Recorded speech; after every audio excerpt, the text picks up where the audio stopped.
Perfect, I told my daughter-in-law, Tiffany, when she announced that 25 members of her family were coming to spend Christmas at my house. I'm going on vacation. You all can do the cooking and cleaning. I am not the maid. Her face went pale as if she had seen a ghost. But what she didn't know was that the real surprise was just beginning. My name is Margaret. I am 66 years old, and for the last 5 years, I have been treated like the servant in my own home. It all started when my son Kevin married that woman. From the very first day, Tiffany decided I was her personal employee. Margaret, get me some coffee. Margaret, clean this up. Margaret, cook for my guests. And I, like a fool, always obeyed. I thought it was how I could keep my family together, but I had reached my limit. That Tuesday in December, Tiffany swept into my kitchen as she always did, without knocking, with that fake smile I despised. She was wearing a ridiculously expensive red dress, undoubtedly paid for with my son's money. Her heels clicked against my ceramic tile like little hammers on my last nerve. Margaret, she said in that condescending tone she reserved for me, I have marvelous news.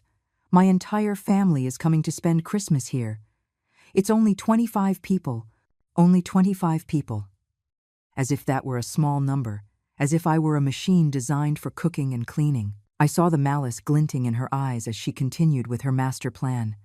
She settled into my kitchen chair, crossed her legs, and began to list them off as if reading a grocery list. I've already spoken with my sister, Valeria, my cousin Evelyn, my brother-in-law Marco, my uncle Alejandro. Everyone is coming. My nieces and nephews will be here, my second cousins, Valeria's kids. It's going to be a perfect Christmas. She took a dramatic pause, expecting my usual panicked reaction. Of course, you'll handle everything. The food, the cleaning, serving the tables. Her words hit me like slaps.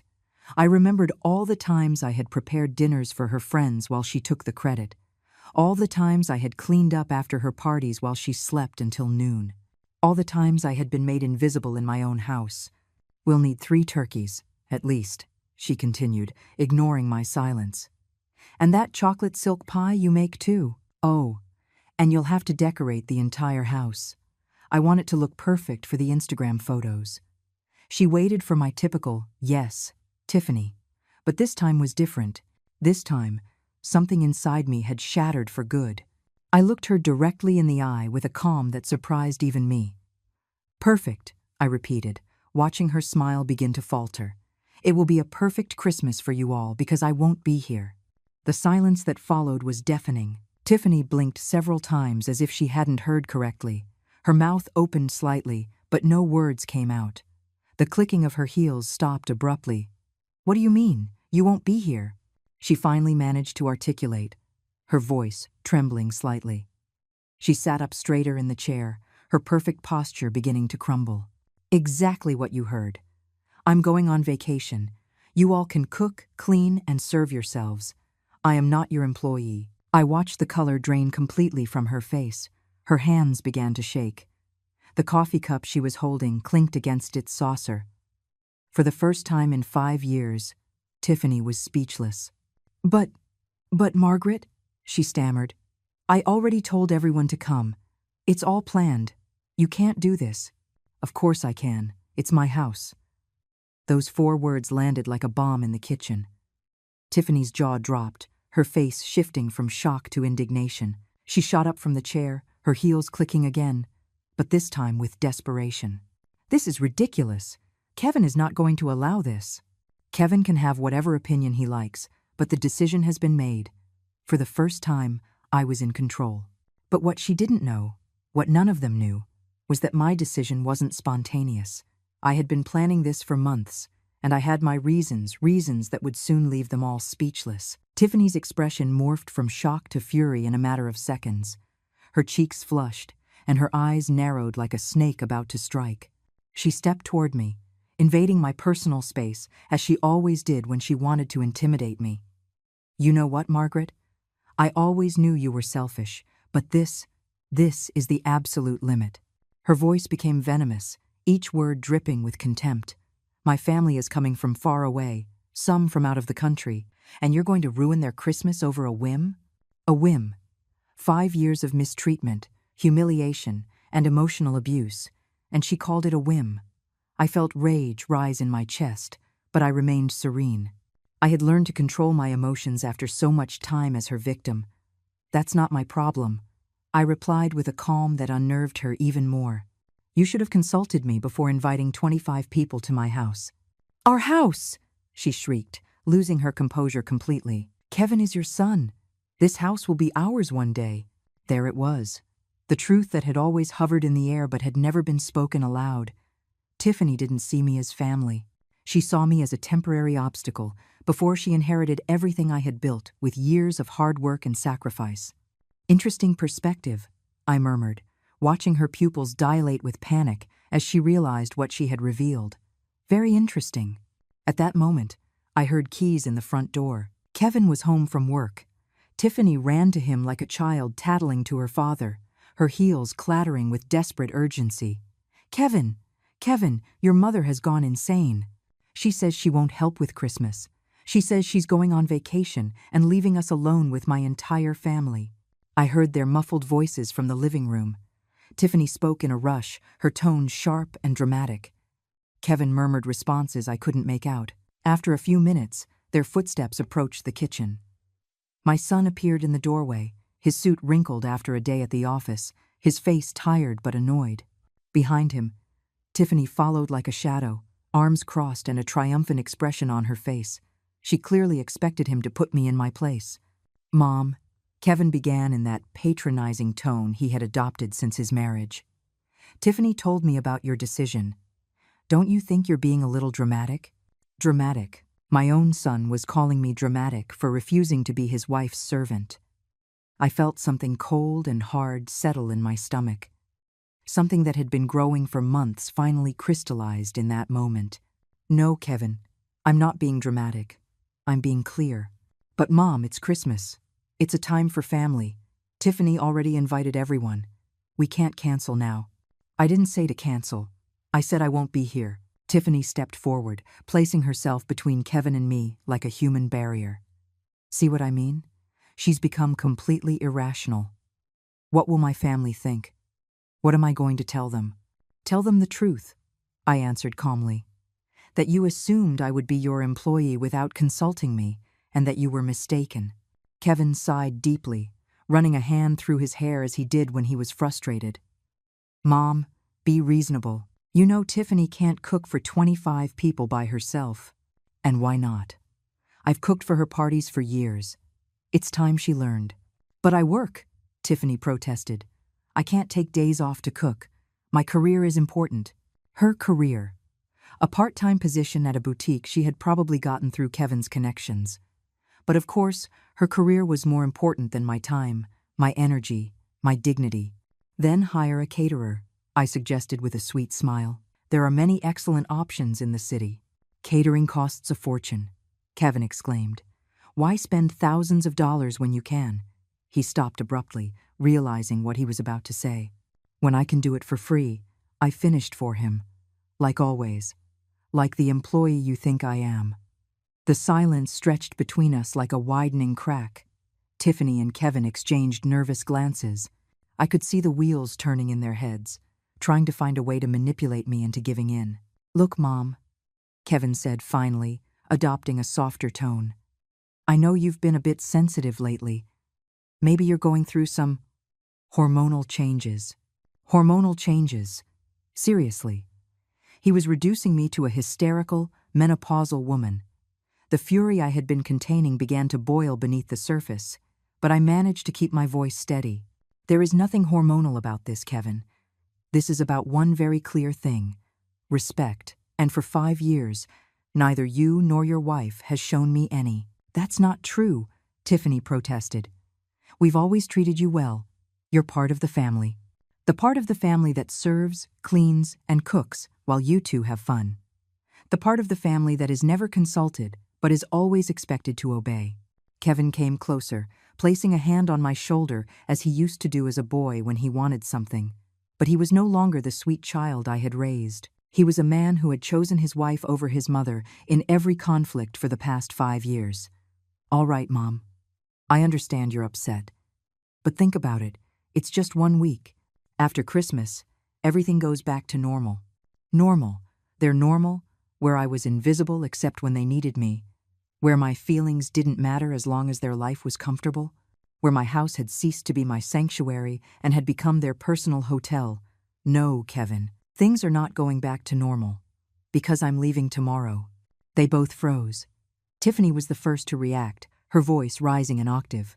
Tomorrow? Tomorrow, I confirmed, enjoying the panic that began to gleam in their eyes. I already have everything arranged.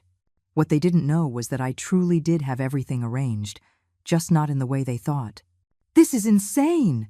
Tiffany shrieked, her eyes wide as she paced my kitchen like a caged animal. You can't leave tomorrow. It's impossible. My family arrives in 3 days. Well, you should have thought of that before you took for granted that I would be your employee, I replied, maintaining my serene tone as I calmly washed my coffee cup. Every movement was calculated to show that her dramatics didn't faze me. Kevin just stood there, shifting nervously from one foot to the other, clearly torn between supporting his hysterical wife and trying to reason with me. His eyes darted between the two of us, as if he were watching a tense tennis match. Mom, please, he finally murmured. At least tell us where you're going. When will you be back? I'm going to visit my sister in Miami, I lied smoothly, and I'll be back after New Year's. The lie came so naturally it surprised even me, but it was necessary. They couldn't know my real plans, not yet. After New Year's? Tiffany practically choked on her own words. But what are we going to do? I already told everyone to come. My uncle Alejandro already bought his plane tickets from Miami. Valeria canceled her plans. Marco took time off work. Those are their problems, not mine. I saw desperation begin to replace the rage on Tiffany's face. Her perfectly manicured hands trembled as she gripped the marble countertop, her knuckles white from the pressure. Margaret, her voice suddenly changed, becoming syrupy and manipulative. You know I've always thought of you as a second mother. You're so important to me, to us. You can't just abandon us like this. There it was, the switch in tactics from fury to emotional manipulation. I had seen this play many times before, but it no longer worked on me. If you really considered me a mother, you wouldn't treat me like a servant. But I don't treat you like a servant. I just thought you enjoyed cooking for the family. I thought you liked to feel useful. Useful, that word pierced me like a dagger. For 5 years, I had believed that being useful was my way of keeping the peace, of securing a place in my son's life. But now I understood that being useful had only made me a shadow in my own home. You know what, Tiffany? You're right. I do like to feel useful. That's why I'm going to be useful to myself, for the first time in years. Kevin intervened again, his frustration now evident in every line on his face. Mom, this isn't fair. You know we don't have the money to hire a caterer for 25 people. The deposit on the new apartment wiped out our savings. A new apartment. This was the first I was hearing about a new apartment. My eyes narrowed as I processed this information. Since when were they planning to move, and why hadn't they told me?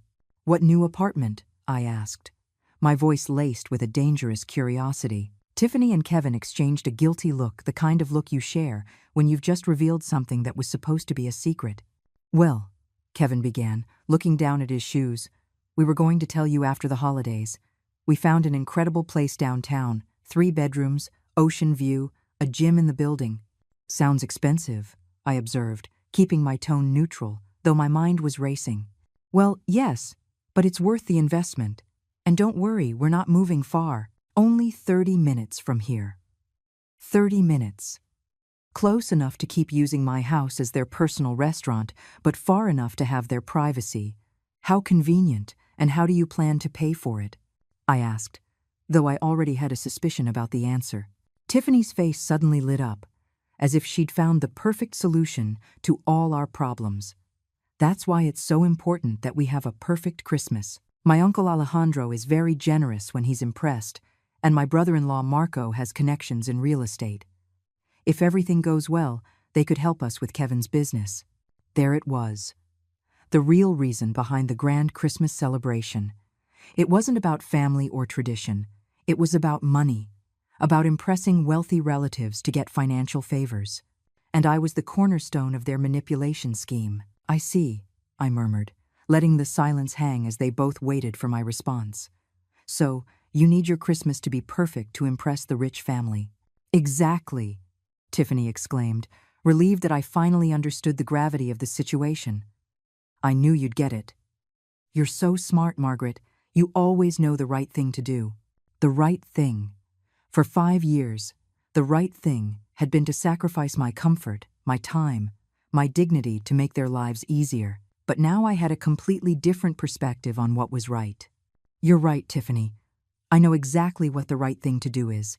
That's why my decision stands. I'm leaving tomorrow. The hope vanished from their faces like spilled water. Tiffany began to breathe rapidly, on the verge of a panic attack.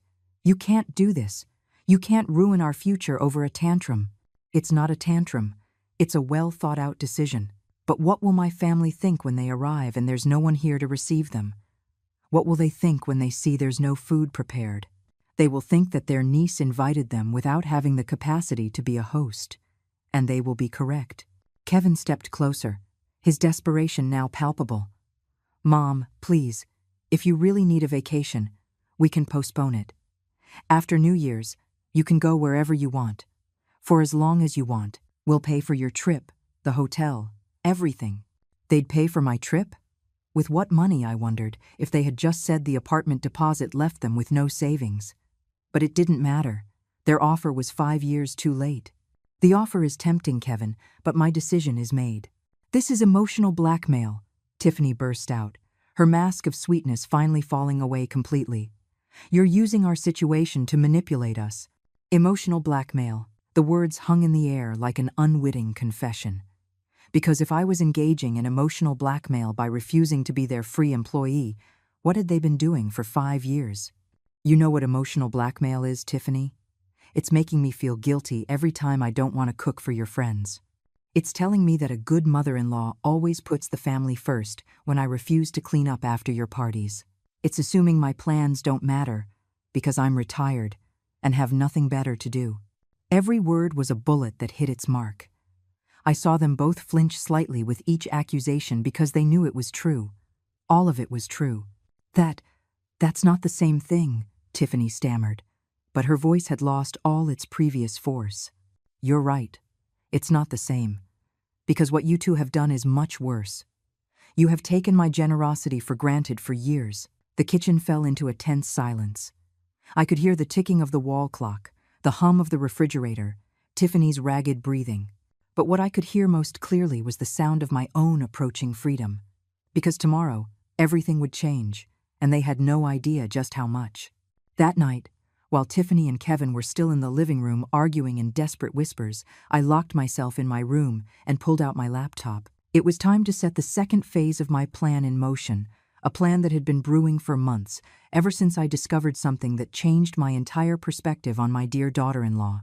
3 months earlier, while foolishly cleaning Kevin's home office, I had found a forgotten folder among his papers, filled with bank statements, printed emails, and legal documents.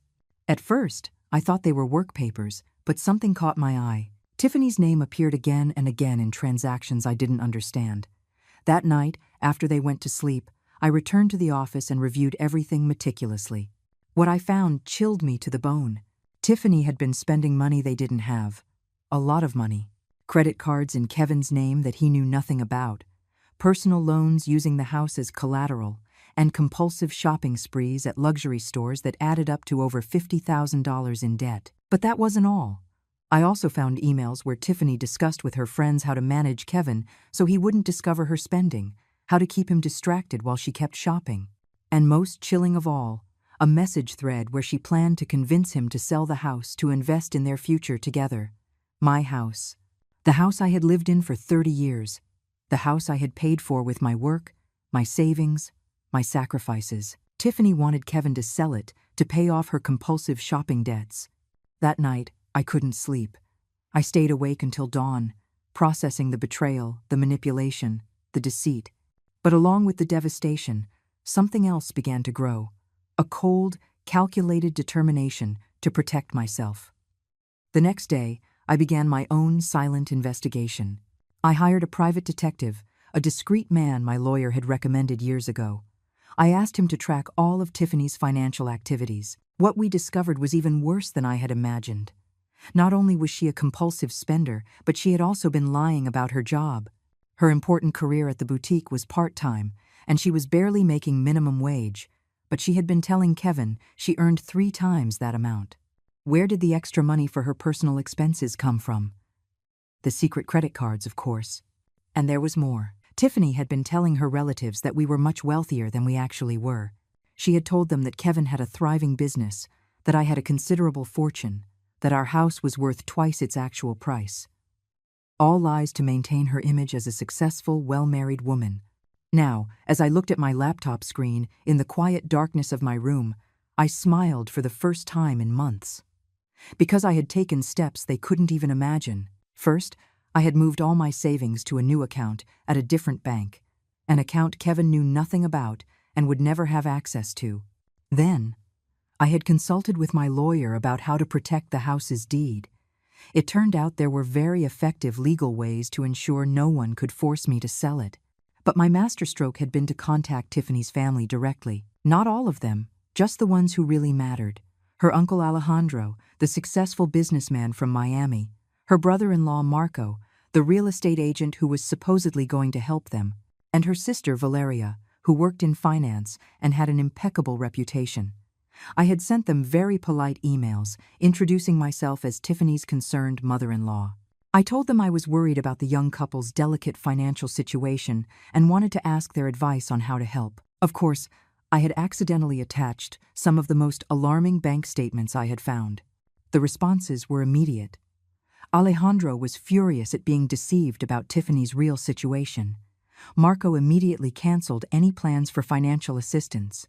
Valeria was so angry she threatened to come personally to sort out her younger sister's life. But the best part was that none of them had said anything to Tiffany yet. They were waiting for the Christmas gathering to confront her in person. A gathering that would now be missing the host they expected, the food they were promised, and the festive atmosphere Tiffany had painted in her lies. My phone vibrated with a text message. It was from Alejandro. "Mrs. Margaret, after reviewing the documents you sent, my family and I have decided to arrive a day earlier than planned. We want to speak with Tiffany about some important matters before the celebration. Would it be possible for you to receive us on the morning of the 23rd? The morning of the 23rd. Exactly when I would be packing my bags for my trip to Miami. What a perfect coincidence," I replied quickly. "Of course, Alejandro. It will be a pleasure to have you.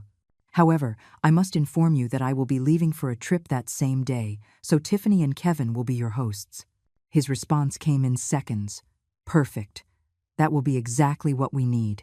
I closed the laptop and lay back in bed, smiling in the dark.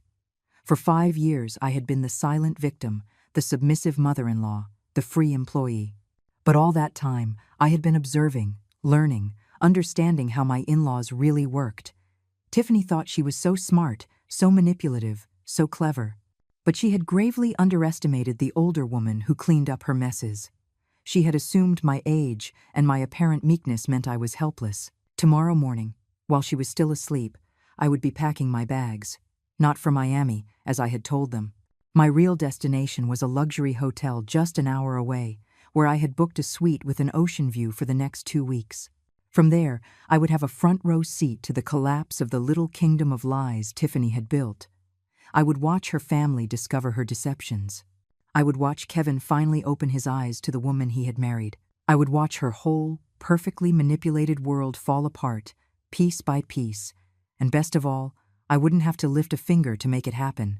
Tiffany had dug her own grave with years of lies and deceit. I had simply taken the shovel out of her hands and showed her family where to look. Outside, I could hear that the argument in the living room had finally ended. Footsteps on the stairs, doors closing, the tense silence of a house full of unresolved conflicts. But I slept deeply that night. For the first time in 5 years, I slept with the smile of someone who knows that justice, even when it's late, always arrives. At 6 in the morning, my alarm clock sang like the anthem of freedom. I got up with an energy I hadn't felt in years. I showered peacefully and began to pack my bags.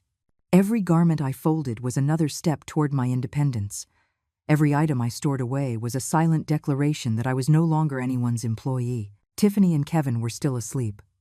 I could hear their deep breathing from the hallway as I carried my suitcases down the stairs. I had prepared a note, which I left on the kitchen table next to the spare house keys. A brief but precise note. Have decided to leave early for my trip. The house is in your hands. Enjoy your perfect Christmas, Margaret. What the note didn't mention was that I had made a few additional preparations before leaving, like completely emptying the pantry and the refrigerator. After all, if they were going to host 25 people, they needed to learn to be responsible for buying food. I had also locked away all my good china, my elegant tablecloths, and my Christmas decorations in my bedroom.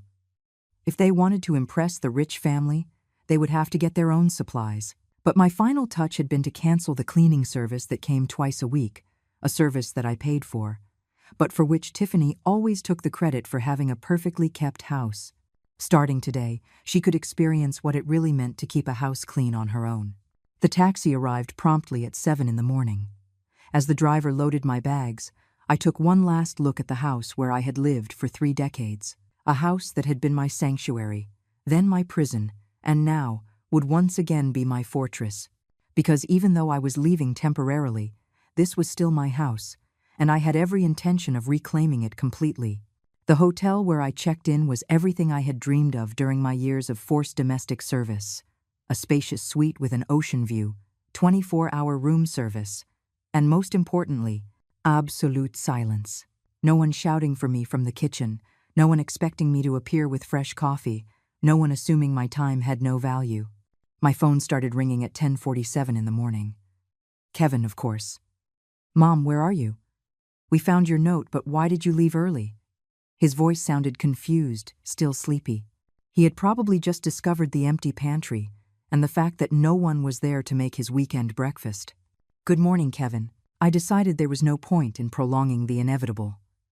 You two have a lot to do to prepare, and I am very much looking forward to some rest. But Mom, this is so sudden. Tiffany is, well, she's pretty upset." Upset. What a diplomatic way to say she was having a full-blown panic attack at the realization that she would actually have to take charge of her own life. I'm sure she'll manage perfectly. After all, she's a very capable woman. There was a long pause. I could hear voices in the background, Tiffany speaking in a rapid, hysterical tone. "Could you at least tell us where you are? In case of an emergency, I am safe and in a good place. That's all you need to know. Mom, please. I know you're angry, but this is extreme. Tiffany's family arrives in 2 days, and we don't know how." "Kevin," I interrupted him firmly. "You are 32 years old. Tiffany is 29. You are fully functional adults. I am certain you can solve your own problems without relying on a 66-year-old woman." Another pause. This one longer. "Fine," he finally sighed. "But promise me you'll be okay. And when are you coming back?" "I'll be back when I'm ready. Enjoy your Christmas." I hung up before he could insist further. I immediately put my phone on silent mode. I knew the next few hours would be a constant bombardment of desperate calls and messages, but I had waited 5 years for this moment of peace. I wasn't going to let them ruin it. I ordered lobster thermidor from room service, something I would never have cooked for myself because it would have seemed too extravagant by the standards of austerity Tiffany had imposed in my own home. As I ate slowly, savoring every bite, my phone blinked constantly with silenced notifications. The best part was yet to come, because tomorrow morning, exactly as I had calculated, Tiffany's family would begin to arrive. They would not find the perfect Christmas she had promised them. Instead, they would find the raw reality of who the woman who had been living on lies for years truly was. At 3 in the afternoon, I finally checked my messages. There were 17 missed calls from Kevin, 31 from Tiffany, and an avalanche of texts, escalating from confusion to pleading to outrage. But the message I was really interested in had arrived from Alejandro at noon. "Mrs. Margaret, my family and I will arrive tomorrow at 8 in the morning as agreed. We look forward to meeting you personally and having that important conversation with Tiffany. Thank you for your hospitality." Hospitality. If only he knew that by 8 o'clock tomorrow, the only hospitality they would find would be Tiffany trying to explain why the house was empty, why there was no food, and why the generous mother-in-law she had boasted so much about had mysteriously disappeared. I replied to Alejandro, "I regret to inform you that I had to move up my trip due to unexpected family commitments. Tiffany and Kevin will be delighted to host you. I'm sure you will have much to talk about." His response was immediate. "I understand perfectly. In fact, this might be for the best. Some conversations are better had in private." Private. Exactly what they needed. A private conversation between a woman who had been lying for years and a family that finally knew the truth about her financial deceptions. That afternoon, as I enjoyed a massage at the hotel spa, I allowed myself to imagine the scene that would unfold tomorrow morning. Tiffany and Kevin waking up in a panic, making a last-minute run to the grocery store, desperately trying to create the illusion of hospitality they had promised. And then, at 8 o'clock sharp, the sound of the doorbell, announcing the arrival of the family who had come to collect on past due accounts. I couldn't help but smile as the masseuse worked on the knots of tension that had been in my shoulders for 5 years. Knots that were finally beginning to unravel, one by one, just like Tiffany's lies. The morning of the 23rd dawned with a clear sky, and my phone exploded with calls. I woke to the first call from Kevin at 6:30 in the morning. I didn't answer. While I leisurely ate eggs Benedict with smoked salmon on my suite's terrace, I decided to check the voicemails. The first was from Kevin. "Mom, please, pick up. Tiffany is hysterical. We don't know what to make for breakfast for 25 people. The grocery store doesn't open until 8, and the family arrives at exactly that time. We need help, urgently. Please, please call us." The second was from Tiffany, her voice completely broken. "Margaret, I know you're mad at me, and I get why, but please don't make me look bad in front of my family. They traveled from so far away. My uncle Alejandro came from Miami. Valeria canceled important plans. I don't know how to cook for this many people. I don't even know where to start. I promise, we'll talk later and fix everything, but right now I desperately need your help." The third message was even better. Tiffany again, now sobbing. "Margaret, I just checked the pantry and the refrigerator. Everything is empty. Why is there nothing? How am I supposed to feed my family? Where is the good china? Where are the Christmas tablecloths? Please, at least, just tell me where you put everything. Just that, please." Ah, yes. The dawning realization that running a household requires planning, effort, and actual money. The tardy understanding that food doesn't magically appear in refrigerators, that tables don't set themselves, that decorations don't install themselves by magic. But the message I was truly waiting for arrived at 7:15 in the morning. It was from a voice I didn't recognize, but it spoke with authority. "Mrs. Margaret, this is Alejandro, Tiffany's uncle. We arrived at the airport early and decided to come straight to your house. We expect to be there in 15 minutes. I'm very much looking forward to meeting you and having that conversation we've been planning." Perfect. They would arrive at the peak of Tiffany and Kevin's panic. At 8:20 my phone rang.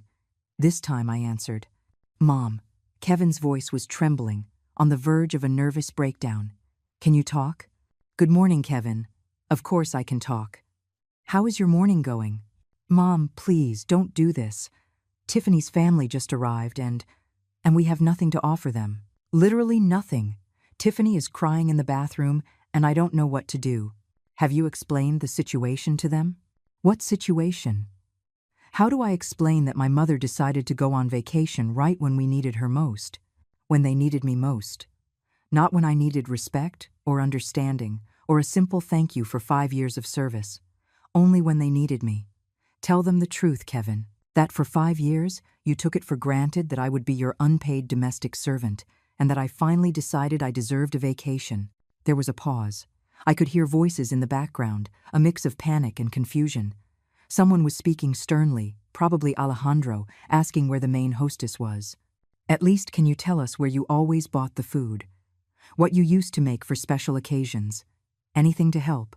"Kevin, I didn't always buy anything. I planned for weeks in advance. I researched recipes, made detailed lists, compared prices, and dedicated entire days to preparation. It wasn't magic, it was work, a lot of work." The silence on the other end told me he was finally beginning to understand the magnitude of what he had ignored for years. "Look," he continued, his voice smaller. I know we've been inconsiderate, but right now I need practical solutions. What do I do with 25 hungry people in my living room? Order takeout, call restaurants, go to the supermarket, do what all responsible adults do when they have guests. But it's the holidays. Everything is closed or swamped. The restaurants have no availability. Then maybe you should have thought of that before you invited 25 people without consulting the person you expected to do all the work. I heard a new voice in the background, a serious tone. Alejandro was clearly demanding an explanation. Mom, Tiffany's uncle wants to talk to you. He says he needs to understand what's going on. I would love to talk to him, but I'm on vacation. Tell him Tiffany can explain everything perfectly. After all, she's the one who organized this gathering. Please, Mom, just 5 minutes. He's very confused and a little upset. I think he can help us solve this. Help us. Again, it was all about helping them. It was never about what I needed, what I deserved, or how they had made me feel for years. Kevin, listen to me very carefully. For 5 years, every time you needed something, I was there. Every time Tiffany wanted to impress someone, I did the work. Every time you had problems, I was the solution. Today, for the first time in half a decade, you have to solve your own problems. And that is not my responsibility. But it's my family, he finally shouted, losing his composure. I heard Alejandro's clear voice in the background. Young man, I need to understand what kind of family gathering you organize. Where is the woman of the house? Where is the grandmother who invited them? Alejandro had clearly understood from his conversations with Tiffany that I was the matriarch who organized these events, the main hostess, the person responsible for the family's hospitality. And now there was no one. Just 2 confused adults finally facing the consequences of their own choices. Mom, please, at least talk to him. Explain that there's been a misunderstanding. There is no misunderstanding, Kevin. There is a reality that you refused to see for years. And that reality is that without mutual respect, there is no functional family. I hung up. This time, I turned the phone off completely. It was time for the next phase. I went down to the hotel's business center. It was time to deploy the most delicious part of my plan. I sat at a computer and opened my email. I had several new messages from Tiffany's family. The first was from Valeria, the financially responsible sister. Dear Margaret, we've just arrived at your house, and the situation is quite confusing. Tiffany told us you left for an emergency, but we don't understand why the house seems uninhabited. There is no food, no Christmas preparations, and frankly, Tiffany's attitude is very strange. Could we speak by phone? The second message was from Alejandro, his tone considerably more serious. Mrs. Margaret, I respect that you had to travel for an emergency, but I need to understand what is happening in this house. Tiffany cannot coherently explain why the food she promised is not here, why there are no Christmas decorations, or even why she did not know you would be gone. This does not align at all with the family picture she painted for us. Please contact me urgently. Perfect. It was exactly the opening I had been waiting for. I replied to both emails with a carefully constructed message. Dear Alejandro and Valeria, I deeply apologize for the confusion. I was forced to move up my trip due to circumstances I would rather not discuss over email. However, I believe it is important for you to understand Tiffany and Kevin's true situation before continuing with any Christmas plans. The documents I previously sent you reflect only part of the financial reality. If you truly wish to help Tiffany, I suggest you have a very frank conversation with her about her spending habits and her unrealistic expectations regarding family support. Sincerely, Margaret. I sent the message and waited. I didn't have to wait long. 20 minutes later, my hotel room phone rang. It was the front desk. Ma'am, you have a long-distance call. A Mr. Alejandro says it's urgent. Put him through, please. Alejandro's voice was tense, but controlled. Mrs. Margaret, thank you for taking my call. I need to ask you some direct questions about my niece. Of course, Alejandro. I'm all ears. First, is it true that Tiffany has been asking you to cook and clean for all her family gatherings? That is correct. For the last 5 years, every time you have visited or she has had guests, I have handled all the preparations. And when she told us about the elaborate dinners and perfect events, was she organizing them? or were you? I planned everything from scratch. Tiffany took the credit. There was a long pause. I could hear voices in the background, clearly Alejandro arguing with someone. Second question. The financial statements you sent us, are they real? Completely real. I obtained them directly from my son's personal files. And Tiffany knows you discovered her debts? Number. Until today. She had no idea that I knew about her secret spending or her lies about her income. I see. His voice had turned to ice. One more question. Why did you decide to leave at this exact moment? Because I grew tired of being treated like a domestic servant in my own house. Tiffany assumed I would cook for 25 people without even asking if I was available or willing.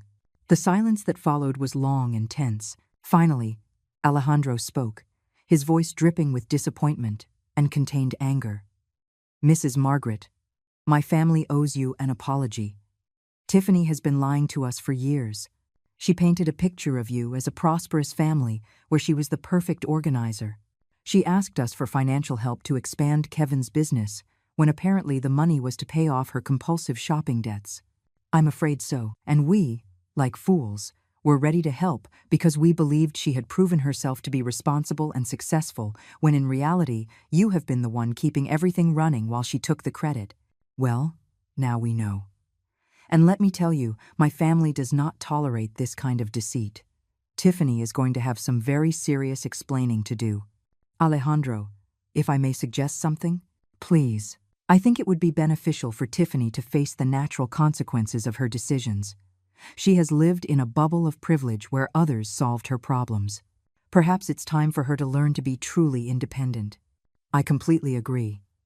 In fact, I have some news for her that is going to change her perspective drastically. The supposed financial support she was expecting from the family for her husband's business, well, that was entirely dependent on her demonstrating fiscal responsibility and transparency. After seeing these documents and the current situation, I can assure you there will be no support. My smile widened. I understand. But there's more. My brother-in-law Marco, who was going to help them with real estate connections, is also very upset. Apparently, Tiffany had asked him to evaluate some properties for investment, including the house where you live. Did you know about this? This was new. I hadn't known Tiffany had gone so far as to ask Marco to evaluate my house for a sale. No, I did not know that. Well, Marco is furious. He invested time and resources based on false information. He feels completely deceived. Which brings me to my main point. My family has decided that this perfect Christmas is going to become a family intervention. Tiffany will have to explain every lie, every deception, every manipulation. A family intervention. This was even better than I had planned. Not only would Tiffany have to face the logistical disaster of her party, but she would also have to account for years of deceit before her entire family. And what about the other relatives? They are all aware of the situation now. For dinner tonight, the whole family will know the truth about Tiffany. And does she know? Not yet. But she's about to. I could hear voices rising in the background. Things were clearly escalating at my house. Mrs. Margaret, I have to go deal with this situation, but I want you to know that my family respects you enormously for enduring this for so long and for having the dignity to walk away. Thank you, Alejandro. That means a great deal to me.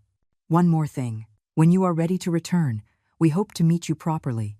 The real Margaret, not the employee Tiffany pretended you were. It will be a pleasure. I hung up and leaned back in my chair, feeling a deep, warm satisfaction. At my house, Tiffany's world of lies was crumbling, piece by piece, exactly as I had planned. That evening, I hired a discreet car service to take me for a drive through my neighborhood, just to observe from a safe distance. The scene I found surpassed my wildest expectations. There were several rental cars parked haphazardly, and multiple grocery bags were scattered on the front porch, clearly abandoned mid-crisis. It was like watching a telenovela in real time, only 1,000 times more satisfying. My phone vibrated. It was a text from Valeria. Mrs. Margaret, could you call me? I need to ask about additional documents. I called immediately.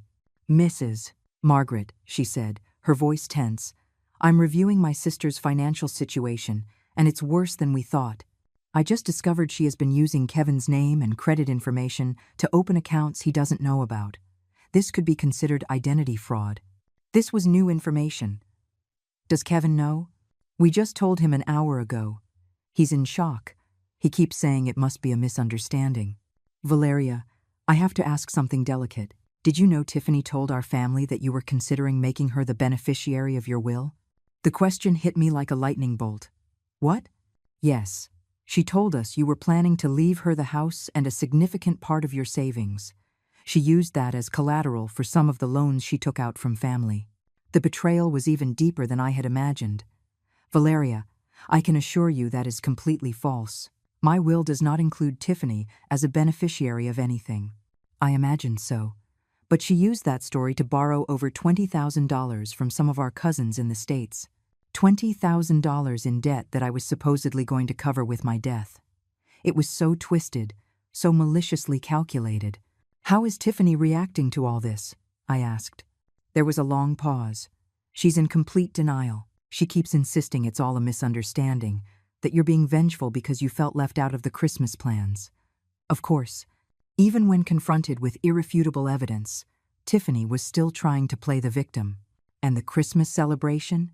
Valeria laughed bitterly. What Christmas? Tiffany ordered pizza for 25 people because she didn't know how to cook anything else. We're eating off paper towels because she can't find the good plates. Instead of celebrating, we're having the most intense family showdown of our lives. Pizza for 25. The irony was delicious. What do you plan to do now? I asked. Some of us are leaving tomorrow. This isn't the family reunion we expected, but a few of us are staying to make sure she understands the consequences of her actions. All family loans are being called in immediately. The financial support for Kevin's business is gone, and we will be informing other family members to protect them from future manipulations. It was poetic justice. And Kevin? That's the saddest part. I think he truly knew nothing about her lies. He's devastated. My poor son. But I also knew this was the only way he would ever open his eyes. Valeria, there's one more thing you should know. When I return home, and I will return soon, I will be making some significant changes. Tiffany will no longer have free access to my house. There will be new rules, new boundaries, and new consequences for disrespect. That sounds perfect. It's time she learned to live in the real world. I hung up and asked the driver to take me back to the hotel. Tomorrow would be my triumphant return. The morning of December 24th dawned cold but bright. I packed my bags calmly and prepared for the final confrontation. Before leaving the hotel, I called my lawyer, Robert. I'm Margaret. Are all the documents we discussed ready? Perfectly ready, Margaret. The changes to the will are notarized, the amendment to the house deed is registered, and the new residency agreements are ready for your signature. Perfect. I'll see you in an hour at my house. Are you sure you want to do this on Christmas Eve? Robert, there is no more perfect time. It's time my family learned the true meaning of gratitude. The taxi dropped me off at 10 in the morning. I opened the door with my key, and the house fell silent. Margaret. Kevin's voice was incredulous, almost hopeful. Yes, I'm back. He appeared first, with deep dark circles under his eyes. Behind him came Tiffany, a version I had never seen before, no makeup, wrinkled clothes, eyes swollen from crying. Then came the rest of her family. Alejandro, stern and imposing. Valeria, holding a folder of documents. Marco and Evelyn, their faces etched with disappointment. Mrs. Margaret, Alejandro said, extending a hand respectfully. It is an honor to finally meet you. We are deeply sorry to have met under these circumstances. The honor is mine, Alejandro. And don't worry. Sometimes the truth needs to come out dramatically. Just then, the doorbell rang. It was Robert, my lawyer. Robert, thank you for coming. I believe we're all ready for the conversation we've been postponing for years.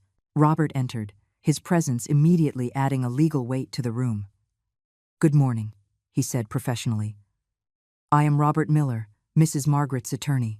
I understand there are some family and financial matters that require clarification. Tiffany grew even paler. Why is there a lawyer here? Because after 5 years of emotional abuse, financial manipulation, and a total lack of respect, I have decided I need legal protection, I replied with icy calm. Legal protection from what? Kevin asked, genuinely confused. From your wife's attempts to use my future death as collateral for loans. From her plans to convince you to sell my house to pay off her compulsive shopping debts. From her unauthorized use of your credit information. Need I continue? The silence was absolute. Tiffany slumped onto the sofa, finally understanding her world of lies had completely collapsed. Robert, I said, shall we proceed? Very well. First, the testamentary changes. Mrs. Margaret has amended her will to ensure that the ownership of this house can never be sold or mortgaged without her explicit consent, even after her death. The house will be transferred into a family trust that protects Kevin's interests but prohibits any financial speculation. Tiffany began to cry silently. Kevin looked shocked, but also, for the first time, genuinely ashamed. Second, Robert continued, the new terms of residency. Tiffany no longer has unrestricted access rights to this property. Any visit must be coordinated in advance and approved by Mrs. Margaret. What does that mean exactly? Kevin asked, his voice trembling. It means your wife can no longer walk into my house whenever she pleases, give orders about my food and my time, or assume I will be her domestic servant. Mom, I never knew that she… You never knew? In 5 years, you never noticed that every time you had guests, I did all the work while she took the credit? You never wondered why your wife never cooked or cleaned, but always talked about what a perfect hostess she was. Kevin bowed his head, finally confronting years of willful blindness. Alejandro approached Tiffany, his voice heavy with paternal disappointment. Tiffany, our family gave you opportunities, trust, and support based on lies. You made us unwitting accomplices in your disrespect toward a woman who deserved our admiration, not our contempt. Uncle, I never wanted. You never wanted what? To lie about your income? To commit identity fraud? To promise inheritances that weren't yours to give? To treat your mother-in-law like a servant? Tiffany had no answer. There is one more thing, I continued, looking directly at Tiffany. You will pay back every penny you borrowed, using lies about my supposed inheritance. You will personally apologize to every family member you deceived, and you will learn to live within your actual means, not in the fantasy you built at my expense. And if she doesn't? Valeria asked. Then she will face the appropriate legal consequences for identity fraud and fraudulent obtainment of credit, Robert finished, closing his briefcase.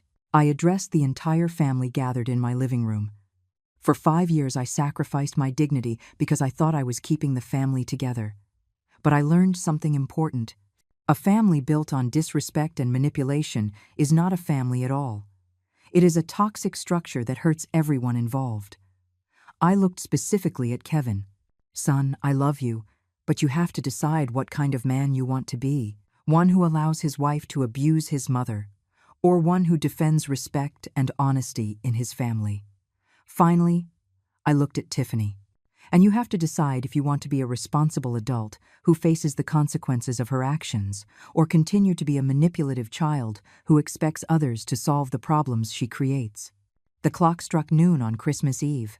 Now, I said, with a smile I had been saving for months, those who wish to stay for a Christmas based on honesty, respect, and real gratitude are welcome. Those who prefer to continue living in fantasies and manipulations may leave.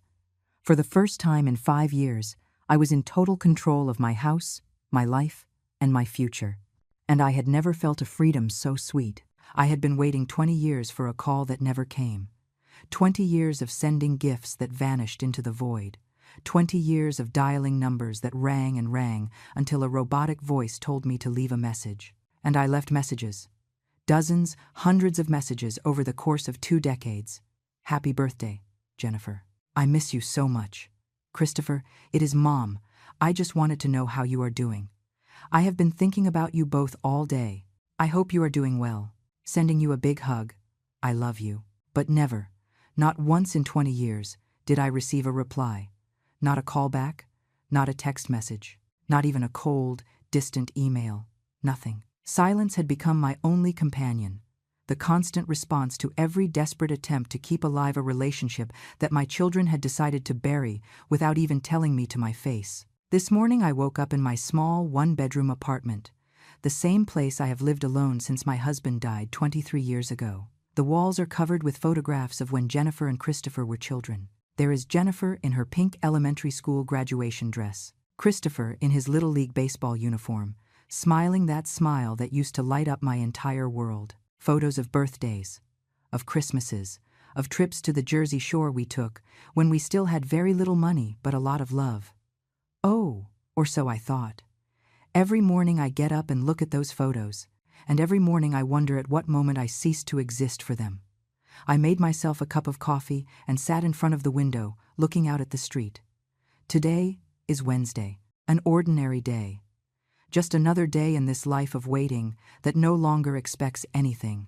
I checked my phone out of habit. 0 missed calls, 0 messages, same as always. I opened my photo gallery and looked at the pictures of the gifts I have sent over these years. I always take a picture before mailing them, as if I needed proof that I tried, that I did not give up, that I continued to be their mother, even though they stopped being my children. Last year I sent Jennifer a cashmere shawl that cost me $250. I never knew if she received it. 6 months ago, I sent Christopher a Montblanc pen for his office, $300 that I spent from my small Social Security check. He never mentioned receiving it. Every birthday, every Christmas, every major holiday, I sent something. And every time, the silence returned the certainty that, for them, I no longer existed. I dressed in black slacks and a simple white blouse. At 69 years old, I do not care about impressing anyone anymore. But I still maintain my dignity. I went out for a walk in the park near my building, something I do every morning so as not to go crazy inside these 4 walls. I saw other women my age walking with their grandchildren, laughing, taking photos, sharing ice cream cones. I never met my grandchildren. I know Jennifer has 2, a boy and a girl. I found out on Facebook 4 years ago, back when I still checked their profiles before they blocked me. Christopher has a daughter.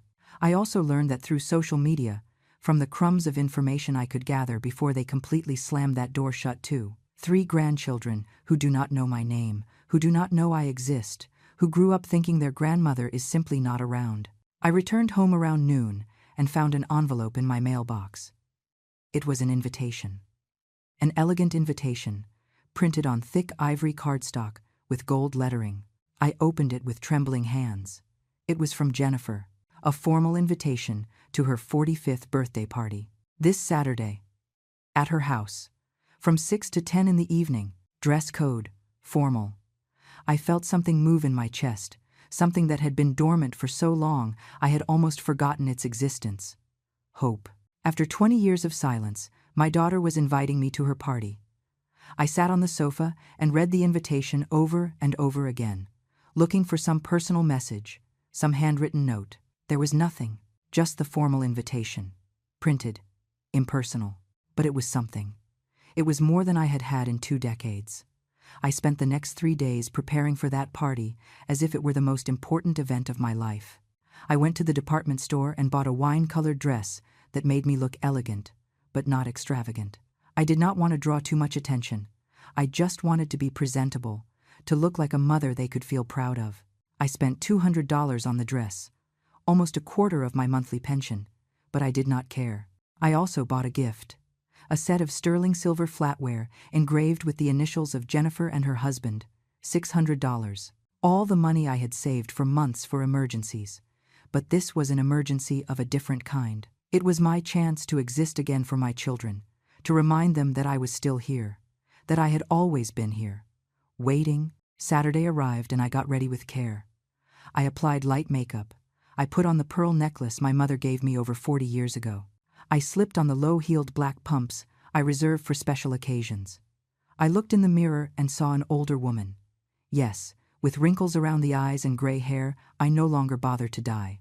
But I also saw a woman who still had dignity, who still stood tall despite everything. I took a taxi because I do not drive anymore. My eyesight is not as good as it used to be. During the ride, I practiced in my mind what I would say to them. Hello, Jennifer. Happy birthday, sweetheart. Christopher, it is so good to see you. I have missed you both so much. Simple phrases a mother should be able to say without rehearsing, but I needed to prepare because I no longer knew how to talk to my own children. The taxi dropped me off in front of a huge mansion in one of the most exclusive suburbs of the city. I stood on the sidewalk for a moment, looking at the lit-up house, listening to the murmur of voices and music coming from inside. Jennifer had prospered. That was evident. Her husband, Robert Stone, was a successful businessman, and she had become a socialite.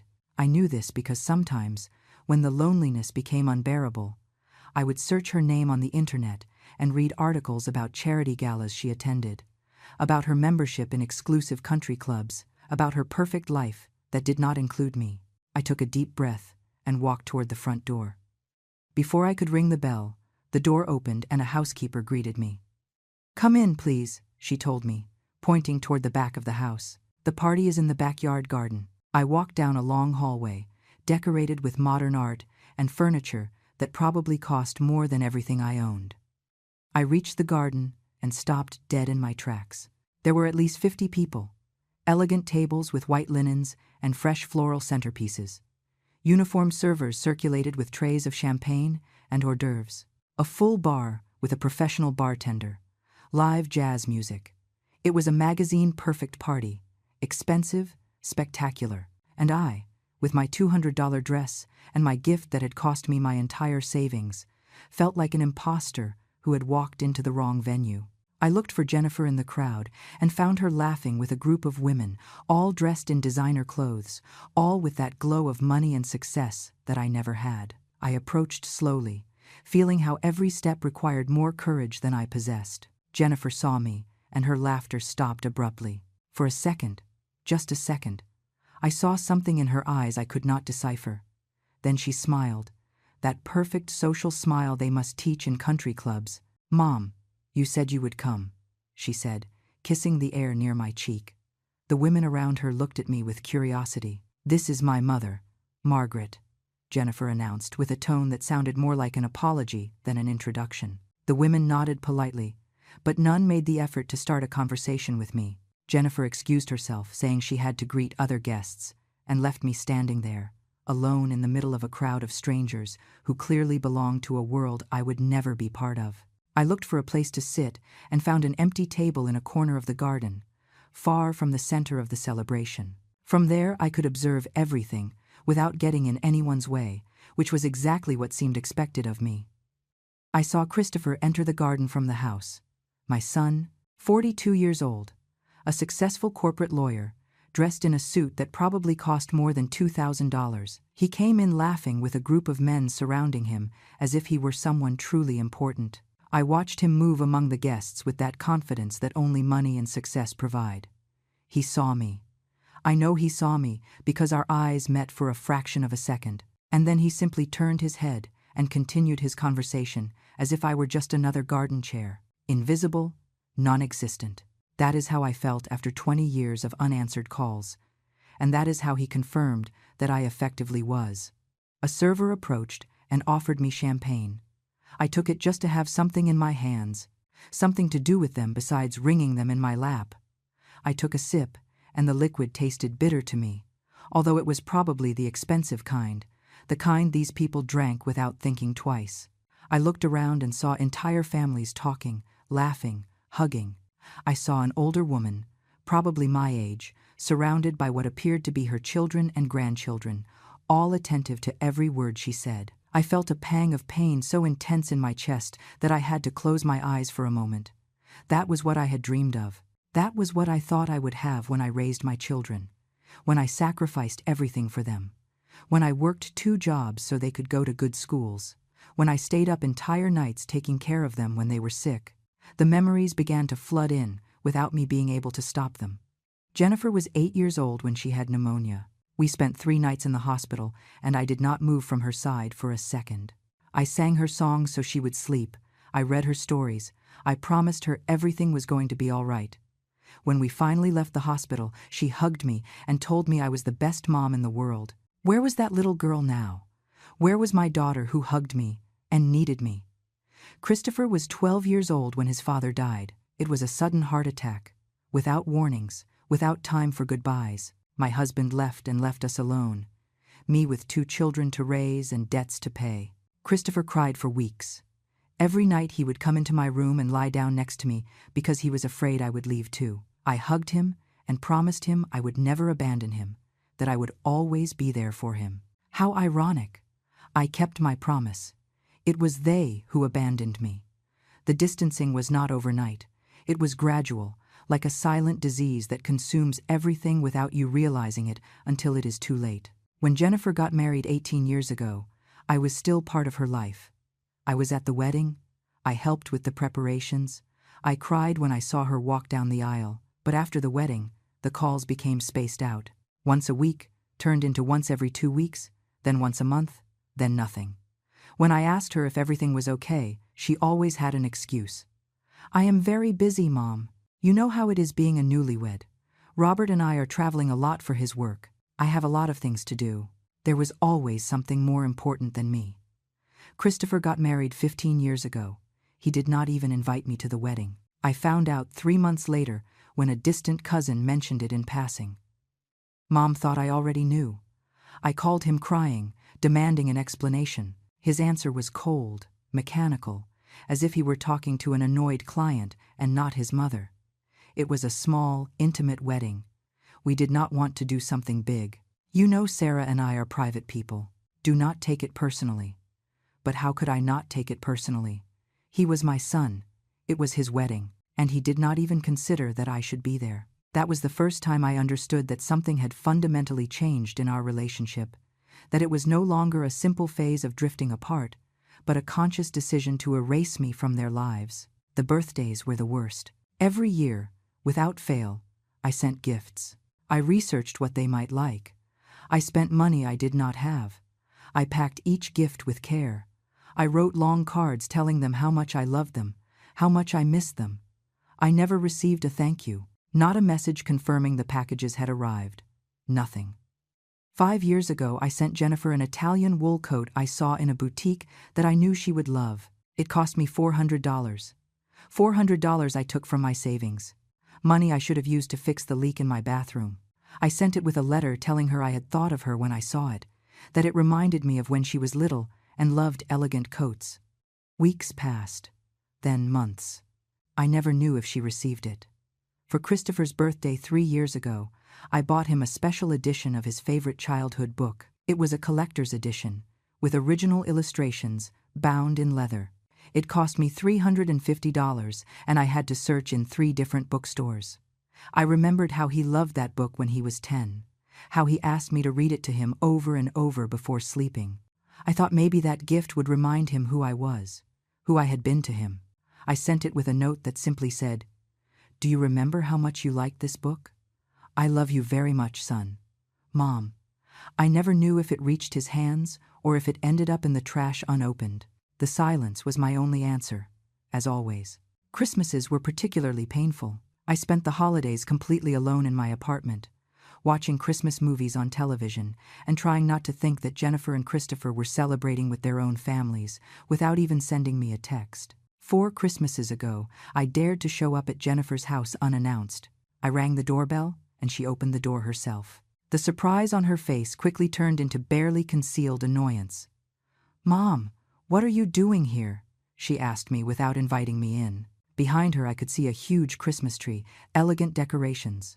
I heard children laughing.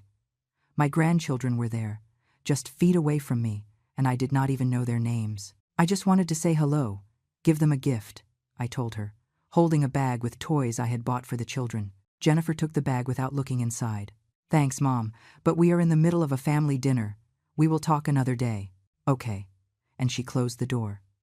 I stood on her porch for I do not know how long, staring at that closed door, listening to the laughter coming from inside. Family dinner. I was her family, and I was on the outside. Excluded, rejected, invisible. I walked to the nearest bus stop because I did not have money for a taxi. It was Christmas Eve and the cold chilled me to the bone. I got to my apartment past midnight, took off my shoes, and sat on the sofa in the dark. I did not turn on the small tree I had put in the corner of the living room. I did not put on Christmas music. I just stayed there, in the silence, finally understanding that it did not matter how much I insisted. It did not matter how many gifts I sent. It did not matter how many times I called them. They had decided that I was no longer part of their lives. I tried to talk to them about this only once. It was 2 years ago. I managed to get Christopher to answer the phone, probably because I called from an unknown number and he thought it was work-related. "Son, I need to talk to you," I told him with a trembling voice. "I need to understand what happened. Why have you shut me out of your lives?" There was a long silence on the other end of the line. Then he sighed, that sigh of annoyance people use when they have to deal with something they consider a waste of time. "Mom, do not be dramatic. We do not have you out of anything. We are simply busy. We have our own lives, our own families. We cannot be calling you all the time." "But I do not ask for all the time," I replied, trying to stay calm.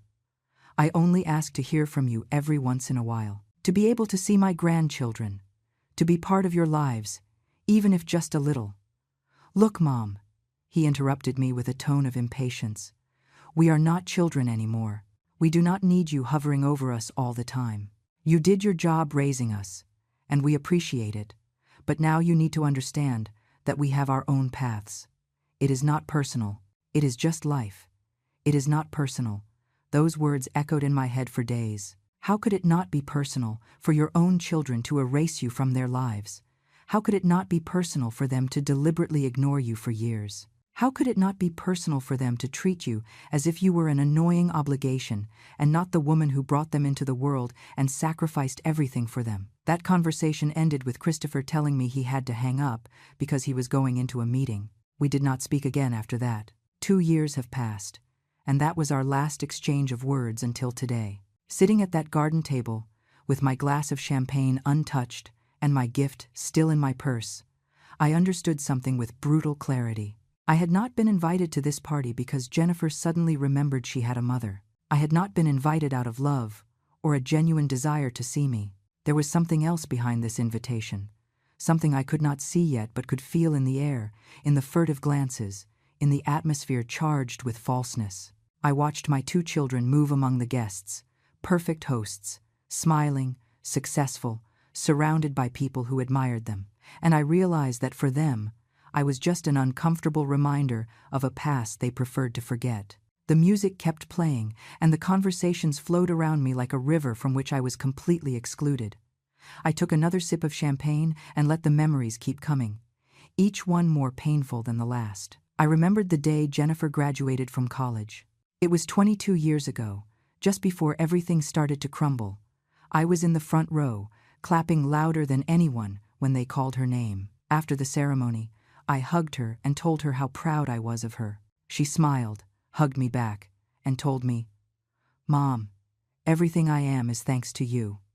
Those words sustained me for years. I clung to them every time the silence became unbearable. But now, seeing the woman she had become, I wondered if she had ever truly meant it, or if they were just empty words said in moments of emotion. When Jennifer got pregnant with her first child, I found out 6 months later. It was not she who told me. It was a neighbor of hers who casually saw me at the supermarket and congratulated me on becoming a grandmother soon. I froze in the middle of the cereal aisle, smiling like an idiot while the woman kept talking about how excited I must be. When I got home, I called Jennifer immediately. She answered after the 10th ring. Her voice sounded tired. "Daughter, I just found out you are pregnant," I told her, trying not to sound accusatory. "Why didn't you tell me?" There was an awkward silence. "I was going to tell you, Mom," she finally replied. "It is just that I have been very busy with doctors and all that. You know how it is." No, I did not know how it was, because she never included me in anything. I asked her when the baby was due, if she needed help with anything, if I could go visit her. She gave me short, evasive answers. "There is still time, Mom. We will see. I am fine. Do not worry." When my grandson was finally born, I found out 2 weeks later. 2 weeks. My first grandchild had been in the world for 14 days, and I had no idea. This time, it was Christopher who accidentally mentioned something in a text message he sent me by mistake. A message clearly meant for someone else saying, "Good thing Jennifer and the baby are already home." I replied immediately asking what baby, when had he been born, what was his name. He called me an hour later. His voice had that tone of annoyance that was already familiar to me. "Mom, I thought Jennifer had told you. The baby was born 2 weeks ago." His name is Daniel. Everyone is fine. I begged him to let me go meet my grandson. He told me he would talk to Jennifer and let me know. 3 months passed before they finally allowed me to visit them. 3 months in which I insisted, begged. I called every week until finally Jennifer gave in, just to stop me from bothering them. When I arrived at her house that day, with gifts I had bought with the little I had, she met me at the door with the baby in her arms. She did not invite me in. She simply stood there, letting me see the child from the threshold. "He is beautiful," I told her with tears in my eyes. "Can I hold him?" "He is asleep, Mom. Better not wake him up," she replied. "I just wanted you to meet him. Here are the gifts," I told her, extending the bags. "Thanks. I will look at them later," she said, taking them without looking at them. "I have to go, Mom. The baby needs to eat soon." And that was it. My first meeting with my grandson lasted less than 5 minutes, standing at the door of my daughter's house as if I were a door-to-door salesperson. I cried all the way back home. I cried for that boy who would never truly know me, who would grow up without knowing who his grandmother was, who probably would not even know my name. When her second child was born 2 years later, I did not even bother waiting for them to tell me. I checked her Facebook obsessively until I saw the photos of the birth. A girl, my granddaughter. I sent flowers to the hospital, but I never knew if she received them. I sent gifts to her house, expensive baby clothes that took me months to save up for. I never received confirmation that they had arrived. It was like sending messages into the void, screams into the silence that never got an answer. With Christopher, it was the same, or worse. His wife Sarah got pregnant, and I found out through a social media post that someone shared. They had not even given me the news directly. I called Christopher, but he did not answer. I sent him congratulatory messages. Nothing. I tried to contact Sarah directly, but she had blocked me on all platforms. It was as if I were a virus they needed to protect themselves from, a threat to be kept away. When my granddaughter on Christopher's side was born, no one told me anything. I found out 3 months later, when a cousin posted a family photo where the baby appeared. 3 months. My family celebrating a new member, and I did not even know she existed. I tried to visit them. I went to their house unannounced, just like I had done with Jennifer. I rang the doorbell several times, but no one opened, even though I knew they were inside, because I saw movement behind the curtains. I stood there like a fool for half an hour, knocking and knocking, until a neighbor came out and asked me if I needed help. "I am waiting for my son," I explained. Feeling the humiliation burn my cheeks, the woman looked at me with pity. "I think no one is home, ma'am," she told me kindly, even though we both knew it was a lie. I left there with my heart broken into pieces, understanding that my own children preferred to hide from me than open the door and talk for 5 minutes. My grandchildren's birthdays were another kind of torture. I sent gifts religiously for each one: toys, clothes, books. I spent what I did not have trying to buy even a small space in their lives, but I never knew if my grandchildren opened those gifts, if they liked them, if they even knew who sent them. Probably Jennifer and Christopher received them and stored them or gave them away without telling the children who they came from. It was easier that way. Easier to erase me completely than to explain why the grandmother they never see keeps sending things. 2 years ago, I sent Daniel, my oldest grandson, a bicycle for his 8th birthday. It cost me $500. $500 that took me 6 months to save. I sent it with a card that said, "To my dear grandson, I hope you enjoy this bicycle as much as your mom enjoyed hers when she was your age. I love you even though we do not know each other. Your grandmother Margaret." I never knew if Daniel received that bicycle. I never knew if he read my card. Probably Jennifer threw it in the trash before he could see it. It was easier to maintain the narrative that I simply did not exist, that for some mysterious reason Grandma was not present in their lives. Easier than admitting that they had consciously excluded me, that they had made the deliberate decision to cut me out of the family. I looked toward where Jennifer was now, surrounded by her elegant friends, laughing at something someone had said. I wondered if she ever thought of me, if ever, in the middle of her perfect and busy days, she stopped for a second to remember the woman who had raised her, who had worked 2 jobs to give her everything she needed, who had sacrificed every day of her life for her. I remembered the nights I worked as a cashier at a supermarket and then cleaning offices to be able to pay for the private school where Jennifer wanted to study. I remembered how my hands would get red and swollen from scrubbing floors so much, but I kept going because I wanted my daughter to have opportunities I never had. I remembered when Christopher needed special tutoring in math because he was struggling in school. Those tutoring sessions cost $100 an hour. I added a third job, selling cosmetics door to door on weekends, just to be able to pay that tutor. My feet hurt so much there were nights I could not sleep. But I did it because he was my son, because I wanted him to succeed, to go far. And he went far. Both of them went far. Jennifer with her mansion and her rich husband and her elegant parties. Christopher with his law firm and his $2,000 suit and his perfect life.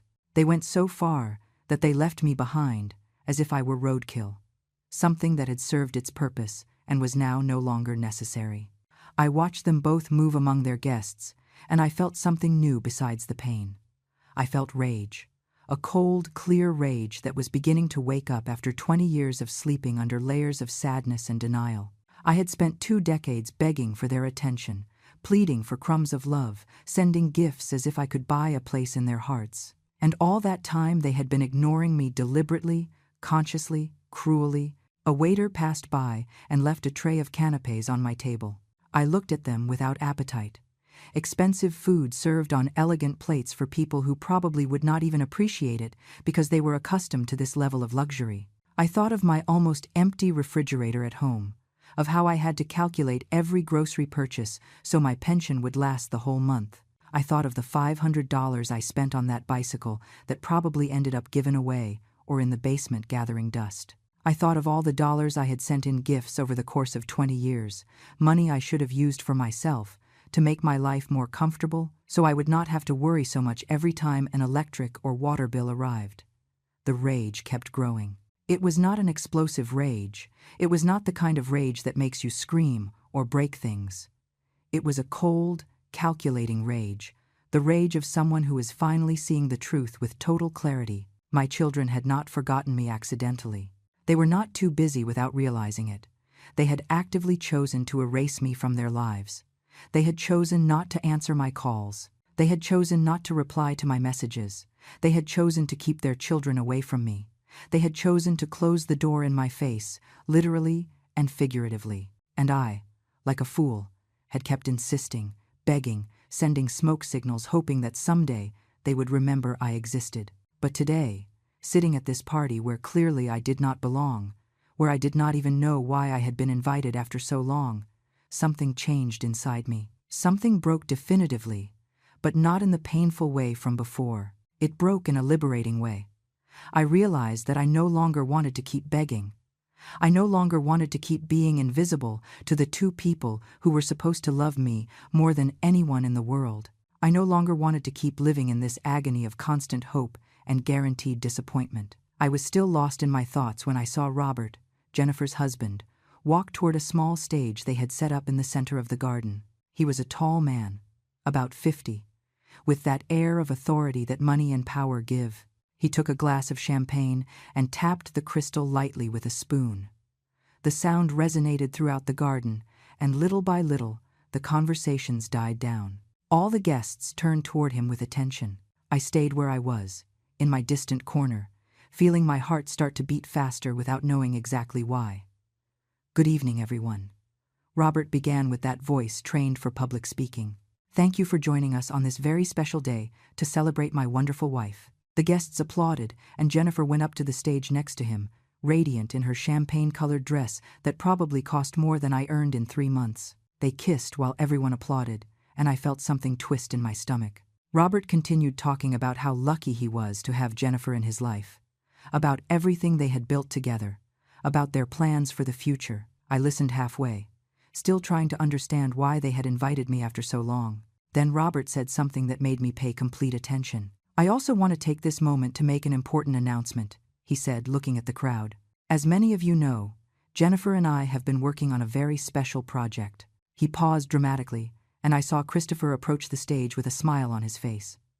My son went up the steps and stood next to his sister and brother-in-law. The 3 of them looked perfect up there, like a magazine photograph of successful, happy people. "We are excited to announce," Robert continued, "that we have acquired a beautiful piece of land on the coast, with an ocean view, where we will build a beach house for the whole family. A house where we can gather, create memories, strengthen our family bonds. The guests applauded enthusiastically.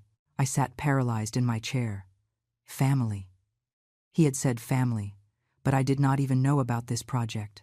No one had mentioned anything to me, obviously, because I was not part of that family they were talking about. Christopher took the microphone. As the family attorney, he continued with that professional tone he used.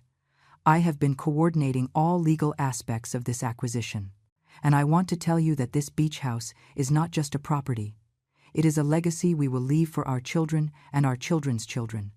A place where the Stone family will gather for generations. More applause. I felt the cold rage that had started to awaken become more intense. The Stone family. I was Margaret Ross. I had given them that maiden name, but clearly, I was not included in this legacy.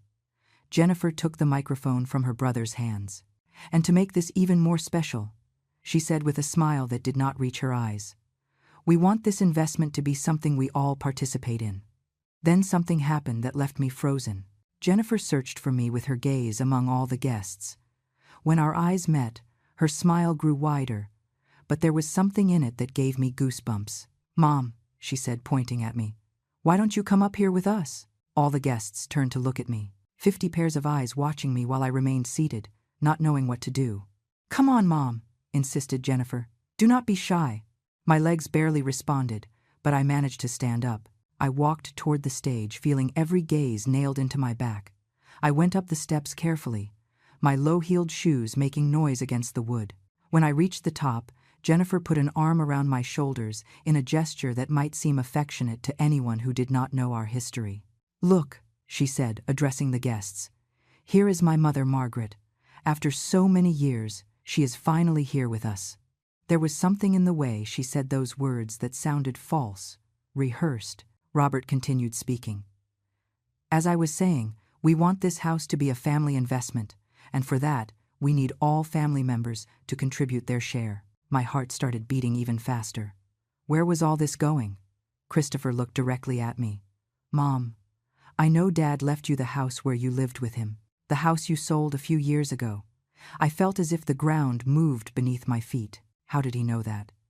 I had sold that house 5 years ago, when the maintenance became too expensive, and I needed something smaller and manageable. With that money, I had bought my current apartment and had a small nest egg left.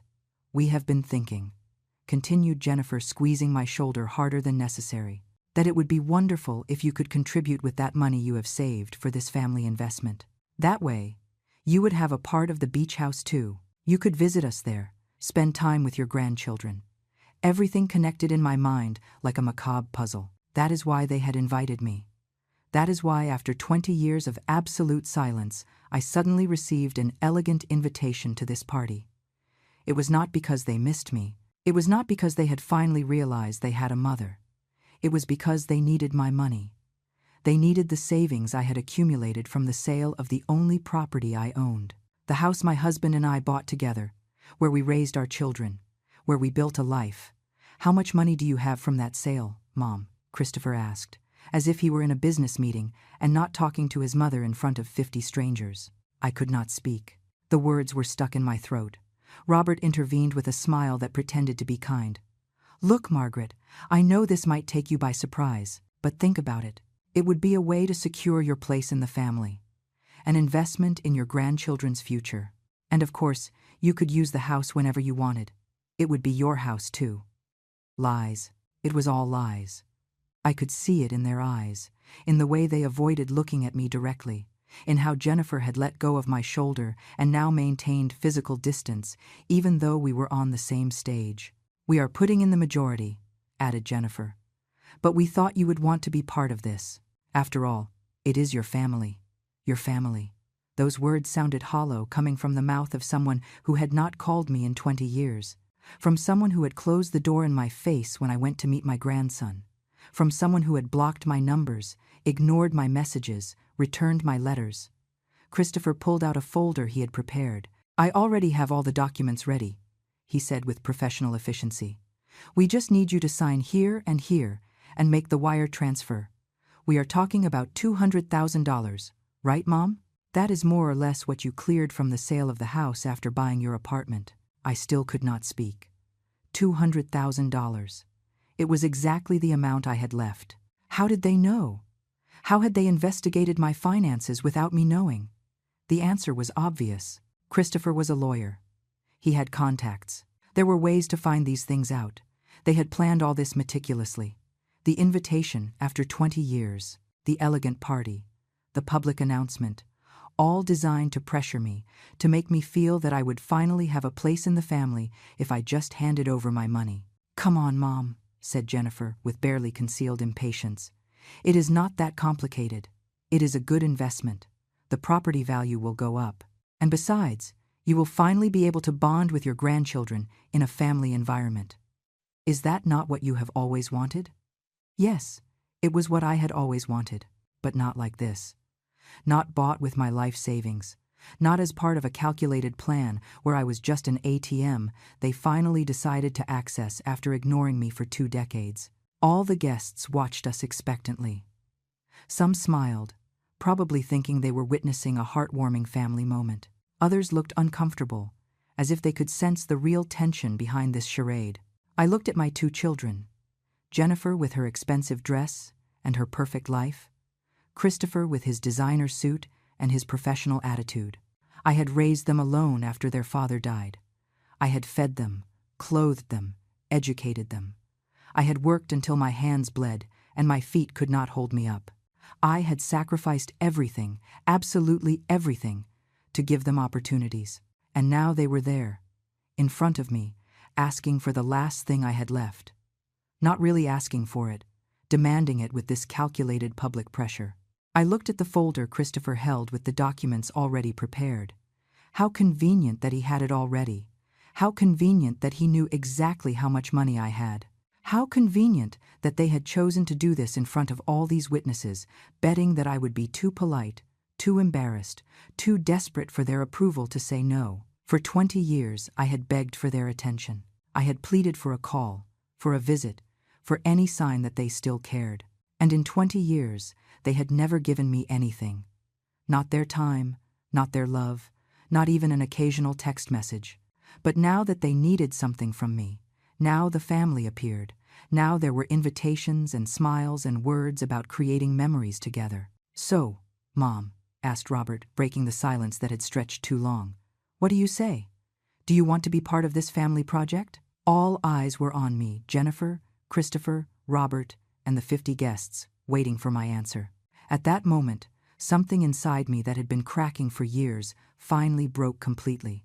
But it did not break in a painful way. It broke in a liberating way, like chains falling off, like a door opening, like waking up from a long nightmare and realizing you finally have control. I looked at them all, one by one. I saw the barely concealed greed in Robert's eyes. I saw the impatience on Jennifer's face. I saw the cold calculation in Christopher's expression. And something inside me said, enough. Enough begging. Enough pleading. Enough sending gifts into the void. Enough unanswered calls. Enough pretending that things would change someday. Enough clinging to the hope that my children would remember who had raised them. Enough being invisible. Enough being convenient only when they needed something. Enough of everything. My breathing calmed. My heart stopped beating so fast. A cold, perfect clarity settled in my mind. I knew exactly what I had to do. I was not going to scream. I was not going to make a scene. I was not going to give them that satisfaction. I was going to do something much more effective. I was going to disappear. But first, I had to get off this stage with what little dignity I had left. I took a deep breath and looked Jennifer directly in the eyes. "I need to think about it," I said with a voice that surprisingly came out firm and clear. "It is a lot of money and a major decision." I saw her face tense up. "Mom, there is not much to think about," she replied with a forced smile. "It is a unique opportunity. The property is going to be sold soon, and we need to close the deal this week." This week. Of course, the pressure was not accidental. Christopher intervened, taking a pen from his pocket. "Look, Mom, if you sign the documents now, I can process everything tomorrow morning. It is a simple process. I just need access to your account to make the transfer." access to my account. They wanted access to my bank account, the only security I had left after a life of work and sacrifice. No, I said simply. The word left my mouth before I could overthink it. The silence that followed was heavy, uncomfortable. Robert let out a nervous laugh. What do you mean, no, Margaret? Do you not understand that this is for your own good too? For my own good, I repeated, feeling the cold rage become solid inside me. For my own good would be, if you had called me even once in 20 years. For my own good would be meeting my grandchildren. For my own good would be having been invited into your lives, and not just to this party when you need my money. Jennifer and Christopher's faces hardened. Some guests started murmuring among themselves. Mom, do not do this here, Jennifer said through gritted teeth. Do not make a scene. A scene. I was not the one who had organized this public ambush. I was not the one who had planned to humiliate me in front of 50 strangers. I was not the one who had investigated my finances behind my back. Keep your voices down, please, Robert said, looking at the guests with discomfort. We can talk about this in private. There is nothing to talk about, I replied. I am not going to sign anything. I am not going to give my money, and now I am going to leave. I stepped down from the stage without waiting for an answer. My legs were shaking, but they kept moving, one foot in front of the other. I heard Jennifer calling me, but I did not turn around.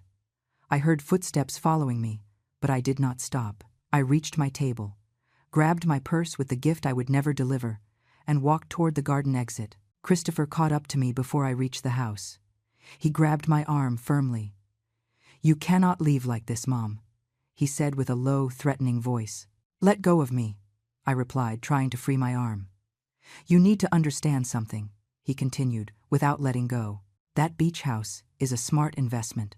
If you do not participate, do not expect to ever have access to it. Do not expect to come visit us there. Do not expect to be part of our family vacations. I do not expect anything from you, I said, looking directly at him. I haven't expected anything for 20 years. And you know what? I finally understood it. You did not forget me. You chose to forget me. And I chose to stay begging like a fool. But that is over. Something in my tone must have surprised him, because he finally let go of my arm. Mom? He started to say, but I interrupted him. Do not call me Mom. Mothers receive calls from their children. Mothers know their grandchildren. Mothers are part of their families' lives. I am not your mother.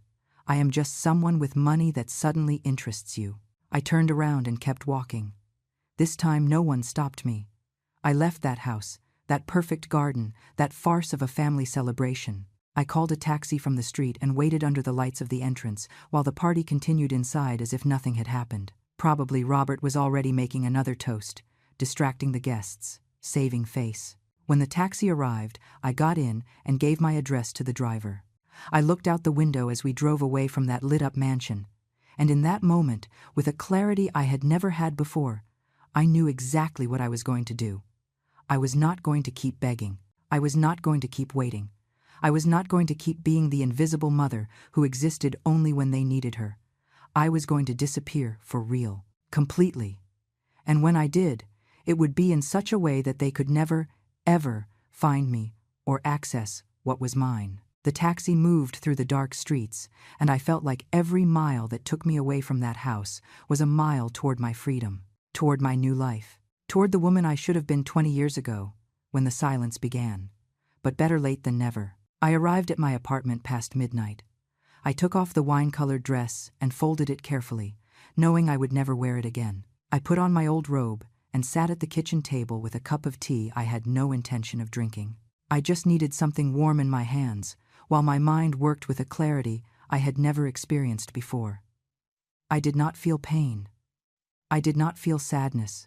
I felt pure, cold determination. I took out a notebook and started writing a list. It was not an emotional list. It was practical, methodical, definitive. First, change my name legally. Second, sell the apartment. Third, close all my bank accounts and open new ones at another bank. Fourth, cancel my phone number. Fifth, delete all my social media. Sixth, contact a lawyer to revise my will. The list went on. Every point was a step toward my complete disappearance. I was not going to leave trails. I was not going to leave doors open. I was not going to give them the chance to find me when they needed something from me again. I stayed up all night, planning every detail. When Monday dawned, I dressed in comfortable clothes and left my apartment with a clear purpose. My first stop was the office of an attorney I found online, one who had no connection to Christopher or his professional circle. She was a woman in her 50s named Sarah Parker. I explained my situation without getting into too many emotional details. Just the facts. I want to change my full name, I told her, and I need to do it in a way that is hard to trace. Sarah looked at me with eyes that had seen many stories. She did not judge me. She did not ask me if I was sure. She simply nodded and began explaining the process. It will take approximately 3 months, she told me.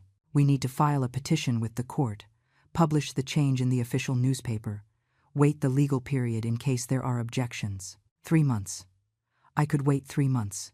I had waited 20 years for love that never came. I could wait 3 months for my freedom. And the will?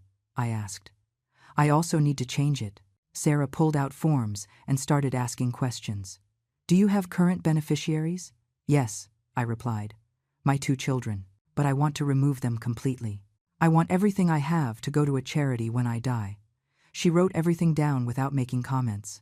I also need to review any document where they might appear as emergency contacts, power of attorney, or insurance beneficiaries. I want to remove them from everything. Sarah looked up. That is very definitive, Mrs. Ross. Are you absolutely sure? I looked her straight in the eye. I haven't existed for them for 20 years.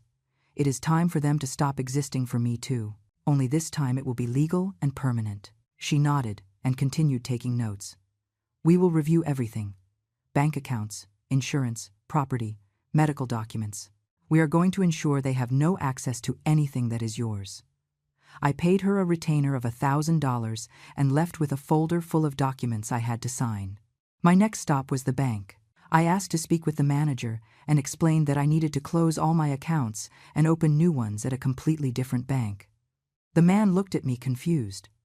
Is there a problem with our service, ma'am? No, I replied. I just need to make changes in my financial life. It is personal. He helped me close the accounts. He gave me cashier's checks with the money I had in each one. $215,000 in total. Everything I had left from the sale of the house, plus the small savings I had accumulated over years. I left there and went directly to another bank on the other side of the city. I opened new accounts in my current name, knowing that in 3 months I would change them to the new name. I deposited all the money and asked that there be no public information associated with these accounts. I returned home exhausted, but satisfied with the progress of the first day. Over the next few weeks, I continued executing my plan with surgical precision. I hired a real estate agency to sell my apartment. I told them I needed to sell fast and was willing to lower the price a bit. In 2 weeks, I had 3 offers. I accepted the best one, a young family that paid me $180,000. It wasn't everything the apartment was worth, but I didn't care. What mattered was speed and closing that chapter. Meanwhile, I looked for a new place to live, something small, in another city, where no one knew me. I found a 1-bedroom condo in a coastal town 4 hours away. It was quiet, had an ocean view, and cost much less than what I was currently paying. I started packing my things slowly. The hardest part was deciding what to do with the photographs, those damn photographs covering my walls, reminding me every day of what I had lost. Jennifer as a child smiling at me, Christopher in his school uniform. Christmases we celebrated together, happy birthdays, vacations at the beach when we still had little, but were united. I took every frame and removed the photos. I looked at them one by one, allowing myself to feel the pain one last time. Then I put them all in a box. I did not throw them away. I could not do it yet. But I stored them in the back of a closet, out of my sight. When I finished moving, I would decide if I burned them or simply left them forgotten somewhere. I canceled my phone number. That number I had had for 15 years. The number Jennifer and Christopher had saved but never dialed. I canceled it and got a new one with a prepaid plan that did not require a contract or detailed personal information. I deleted my Facebook account, the only social media I had. I erased years of posts no one had commented on, photos no one had liked, messages I had sent that were never answered. It was liberating to see that account disappear with a simple click. I changed my email, the old one, where I received notifications of my children's birthdays that I never celebrated with them. I closed it. I opened a new one with a generic name no one could associate with me. Weeks passed, and I kept working on my plan with the dedication of someone who had finally found a purpose. One day I received a call on my old phone, just before canceling it. It was Christopher. My heart jumped, but not from hope, but from rage. I answered without saying anything. "Mom," said his voice on the other end. "We need to talk." Silence followed. "Look, I know things got out of hand at Jennifer's party. Maybe we didn't present it the best way." "Maybe? Maybe?" I repeated with a flat voice. Christopher sighed. "The point is the offer still stands. In fact, we have secured a better price on the beach property. Now we would need only $150,000 from your end instead of the $200,000. "How generous," I said without emotion. "Come on, Mom. Do not be like that. It is a good investment. And besides, it would be good for everyone to have a place to gather. You could see the grandkids more." Where had I heard that before? Ah, yes, in the garden of Jennifer's mansion, when they tried to ambush me in front of 50 people. "I am not interested, Christopher, period." "But Mom," he started to say. "Do not call me anymore." I interrupted him. "I do not want to know anything about your beach house, nor your investments, nor your life." There was a surprised silence. "You are being very dramatic, Mom." "You think I am dramatic?" I asked, feeling the cold rage heat up a little. 20 years without a call from you, and I am the dramatic one. 20 years begging for your attention, and I am the dramatic one. "Oh, Mom, you started with that again," he said with that tone of annoyance I knew so well. "Always exaggerating everything. We haven't called you because we are busy. We have lives, responsibilities. We cannot be catering to you all the time." "I did not ask you to cater to me all the time," I replied. "I asked you to call me even once a year. I asked to meet my grandchildren. I asked to be part of your lives in some way. And you consciously decided that I did not matter. And now that you need money, suddenly I do matter. That is not how it is, and you know it," he said. "Look, if you do not want to invest in the house, that is fine. But do not come later wanting to visit or spend time there with the family." "The family," I repeated. "What family, Christopher? You are not my family. Family cares about one another. Family answers the phone. Family does not disappear for 2 decades and then appear asking for money." "You are being ridiculous," he said, raising his voice. "You know what, Mom? Do whatever you want, but do not expect us to keep begging you to be part of our lives." "You never begged me for anything," I replied. "I was the one who begged. But that is over," and I hung up. Immediately after, I turned off the phone, took out the SIM card, and cut it into pieces with scissors.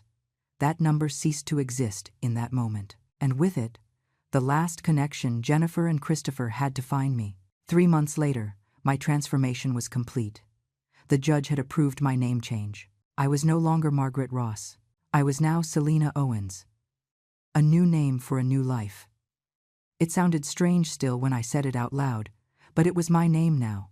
My apartment had sold and closed. I no longer lived in the same city.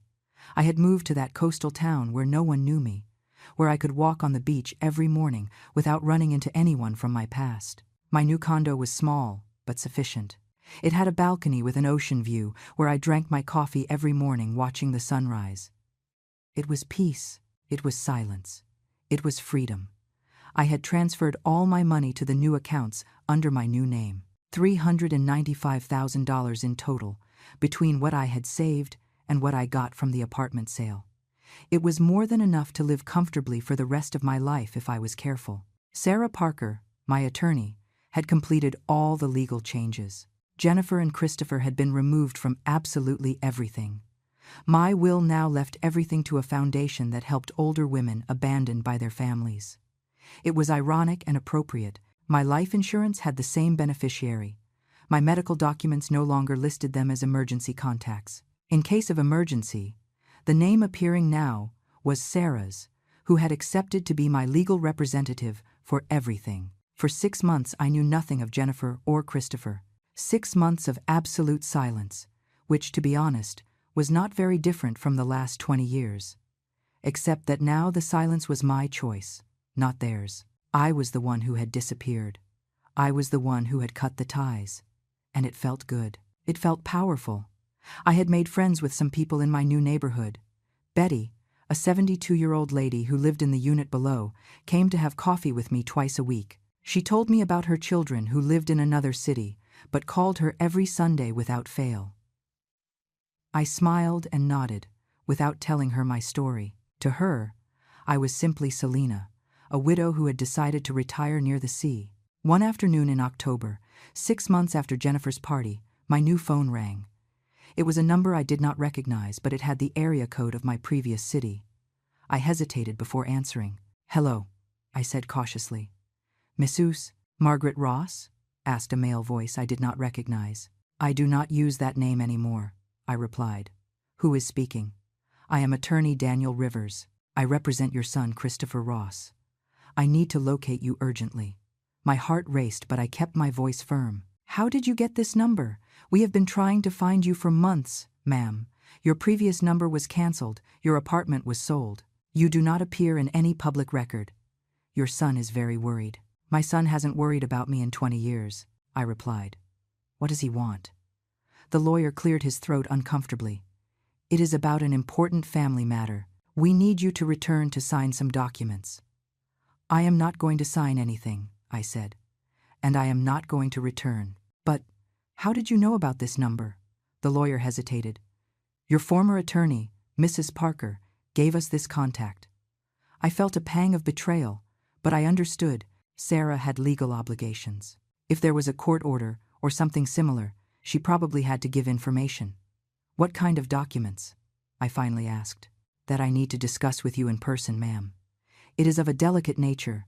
"No," I said firmly. "Whatever you have to tell me, you can tell me now over the phone, or do not tell me at all." There was a long silence. "Very well," he finally said. "It is about your late husband." "What about him?" I asked, confused. "My husband died 23 years ago." "Yes, ma'am. But recently it was discovered that he had a bank account no one knew about, an account with considerable funds. As his widow, you are entitled to those funds. But we need your signature to process the inheritance." "How much money?" I asked directly. The lawyer hesitated again. "Approximately $150,000 with accrued interest. $150,000, exactly the amount they wanted me to put in for the beach house." How convenient that suddenly this lost account appeared. "Listen, Mr. Rivers," I said with a calm voice. "I am going to be very clear. I have no interest in that money. If it is part of my husband's estate, and my children are his heirs too, they can keep it all. I am not interested." "But, ma'am," he started to protest. "And another thing," I interrupted him. "Do not look for me again. Do not call me again. Do not send lawyers or investigators again. I chose to disappear from their lives, just as you made me disappear from yours for 20 years. The difference is that mine is permanent. Mrs. Ross, please." "I am not Margaret Ross anymore," I said. "That name no longer exists legally, and the person I was no longer exists either. Goodbye, Mr. Rivers." And I hung up. I blocked the number immediately. My heart was beating fast, but not from fear or sadness. It was pure adrenaline. They had tried to find me. They had hired lawyers. They had invented a story about a lost bank account, all to locate me. All because they had finally realized they could no longer access me or my money. I poured myself a glass of water and went out to the balcony. The sun was setting over the ocean, painting the sky oranges and pinks. I breathed the salty air and allowed myself to feel the victory. They had spent 6 months looking for me, 6 months trying to track me down, and I had simply disappeared. But I knew this wasn't over. I knew my children. I knew their persistence when they wanted something. They wouldn't give up so easily. A week later, I received a certified letter. It came from a courthouse. I opened it with trembling hands. It was a summons. Christopher was suing me for abandonment of family responsibilities. I read the document with disbelief. It alleged that I, as a mother, had the moral and financial obligation to support my family, that I had made verbal promises to contribute to family investments, that my sudden disappearance had caused emotional damage to my grandchildren who barely knew me. It was absurd. It was ridiculous. But it was also real. I called Sarah immediately. I received the summons. I told her, "Can they really sue me for this?" Sarah sighed. "They can try, but they have no case. You have no legal obligation to give them money. Verbal promises are impossible to prove, and abandonment of family responsibilities generally applies to parents of minors or dependents, not the other way around." "Then why are they doing it?" I asked. "Pressure," Sarah replied. "They want to scare you so you show up. So you negotiate. They want the legal process to wear you down until you give in and give them what they want." "What should I do?" I asked. "Show up to the hearing," she replied. "Unfortunately, you cannot ignore a court summons, but I will be with you, and we are going to make it very clear that they have no right over your money or your life." The hearing was scheduled for a month away, a month in which I would have to return to the city I had left behind, face the children who had abandoned me, and defend my right to disappear from their lives just as they disappeared from mine. I wasn't scared. I was angry, a cold and just anger that gave me strength. I spent that month preparing mentally. I practiced what I would say. I organized all the documents that proved my story, the receipts for the gifts I sent for years, the screenshots of unanswered messages, the logs of calls that were never returned, everything. If they wanted to play dirty, I would show them exactly how dirty their conduct had been for 2 decades. The day of the hearing, I arrived at the courthouse with Sarah by my side. I wore a simple gray suit, and my hair pulled back. I looked presentable, but not intimidated. When I entered the courtroom, I saw Christopher sitting with his lawyer. Jennifer was there too, dressed elegantly as always. Robert was sitting behind them. They looked at me when I entered, and I saw something in their eyes that satisfied me deeply. Surprise. They didn't expect me to show up with such confidence. The judge entered, and we all stood up. He was a man in his 60s with a serious expression. He sat down and reviewed the documents in front of him with a furrowed brow. "All right," he began, looking over his glasses. "We are here for a lawsuit filed by Mr. Christopher Ross against his mother, Mrs. Margaret Ross, for abandonment of family responsibilities and breach of verbal promises. Before beginning, I need to clarify something." The judge looked directly at me. "Ma'am, I have documents here indicating your legal name was changed 6 months ago. You are no longer Margaret Ross, but Selena Owens.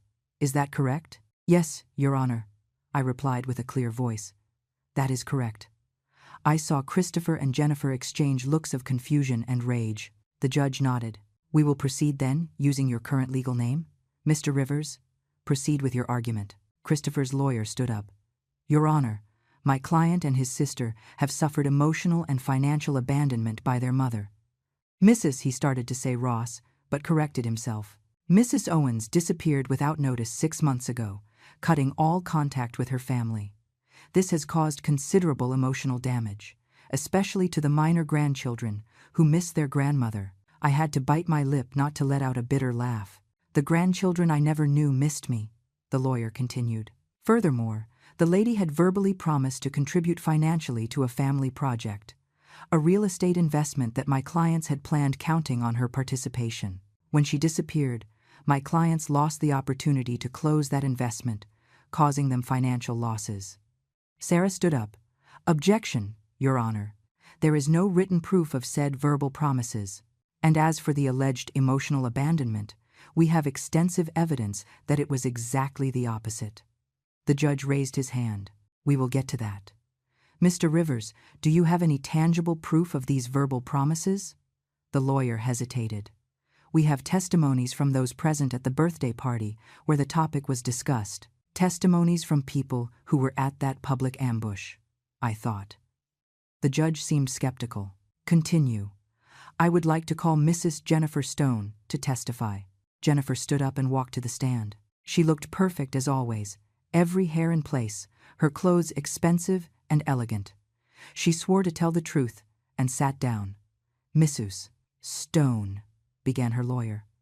Can you describe the relationship you have had with your mother over the years? Jennifer took a deep breath and put on her victim face. My mother has always been a very difficult person, she began. After my father died, she became demanding, needy for constant attention. I tried to maintain contact, but it was exhausting. Every conversation ended with her complaining that we didn't visit her enough, that we didn't call her enough. It was a very heavy emotional burden. I clenched my fists under the table, but kept my face neutral. And regarding the real estate investment, continued the lawyer. Yes, replied Jennifer. We thought it would be a wonderful opportunity to finally have a place to gather as a family. A place where Mom could spend time with her grandchildren. We explained everything to her at my birthday party.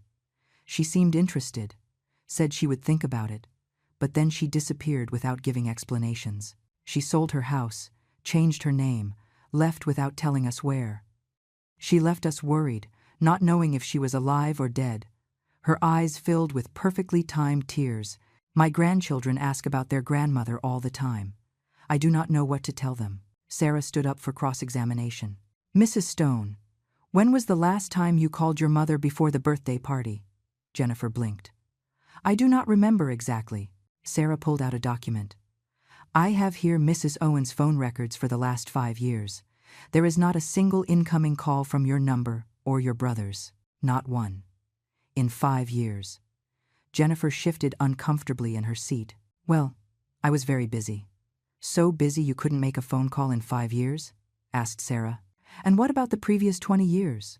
We have testimonies from neighbors, acquaintances, distant relatives, confirming that you and your brother cut contact with your mother for over 2 decades. That is not true, protested Jennifer. We sent messages. We had communication. Sarah pulled out more papers. Here I have screenshots of all the messages your mother sent you for years. Hundreds of messages. Birthday wishes, Christmas messages, photos, questions about how you were. And do you know how many of those messages were answered, Mrs. Stone? Not a single one. Jennifer went pale. Well, sometimes I didn't see the messages. For years? Insisted Sarah. And the gifts? Your mother has receipts for dozens of gifts sent to your address. Expensive gifts bought with her pension money. A cashmere shawl for $250, a silver cutlery set for $600, a bicycle for your son for $500. Did you ever thank her for those gifts? Did you ever let her know you had received them? Jennifer did not answer. And the grandchildren? Continued Sarah, relentless. Your mother went to your house when your first child was born. You left her standing at the door for less than 5 minutes. You didn't let her in. You didn't let her hold the baby. Is that how you treat a grandmother who is supposedly so important to your children? That was, Jennifer searched for words. It was a bad time. The baby was sleeping. 3 months after birth was still a bad time? Asked Sarah. 6 months later. A year later. At what moment exactly did you plan to allow your mother to meet your children? She is badgering the witness. The judge shook his head. Overruled. I want to hear the answer. Jennifer had real tears now, not the acted ones from before. I do not know. Things were complicated. Complicated? Repeated Sarah. Or you simply didn't care? You didn't care for 20 years until you needed your mother's money for your beach house. Then, yes, you remembered you had a mother. Then, yes, you invited her to a party, not to celebrate, but to pressure her publicly to give you $150,000. It is not like that, protested Jennifer weakly. Sarah turned to the judge. Your Honor, this is not a case of maternal abandonment. It is a case of adult children who abandoned their mother for 2 decades and are now upset because she finally took control of her own life and financial resources. They have no legal right to my client's money. They have no moral right either, considering how they treated her. Jennifer stepped down from the stand, visibly affected. Christopher was called to testify next. His version was similar to his sister's. He spoke of how I was difficult, demanding, how they had tried to maintain contact, but I always wanted more. Sarah destroyed him just like Jennifer, with evidence after evidence of their years of silence and negligence. Finally, I was called to testify. I walked to the stand with my head held high.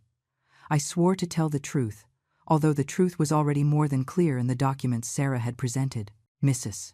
Owens," began Sarah, "can you explain to the judge why you decided to change your name and move?" I looked directly at the judge. For 20 years, I tried to maintain a relationship with my children. I called them, and they didn't answer.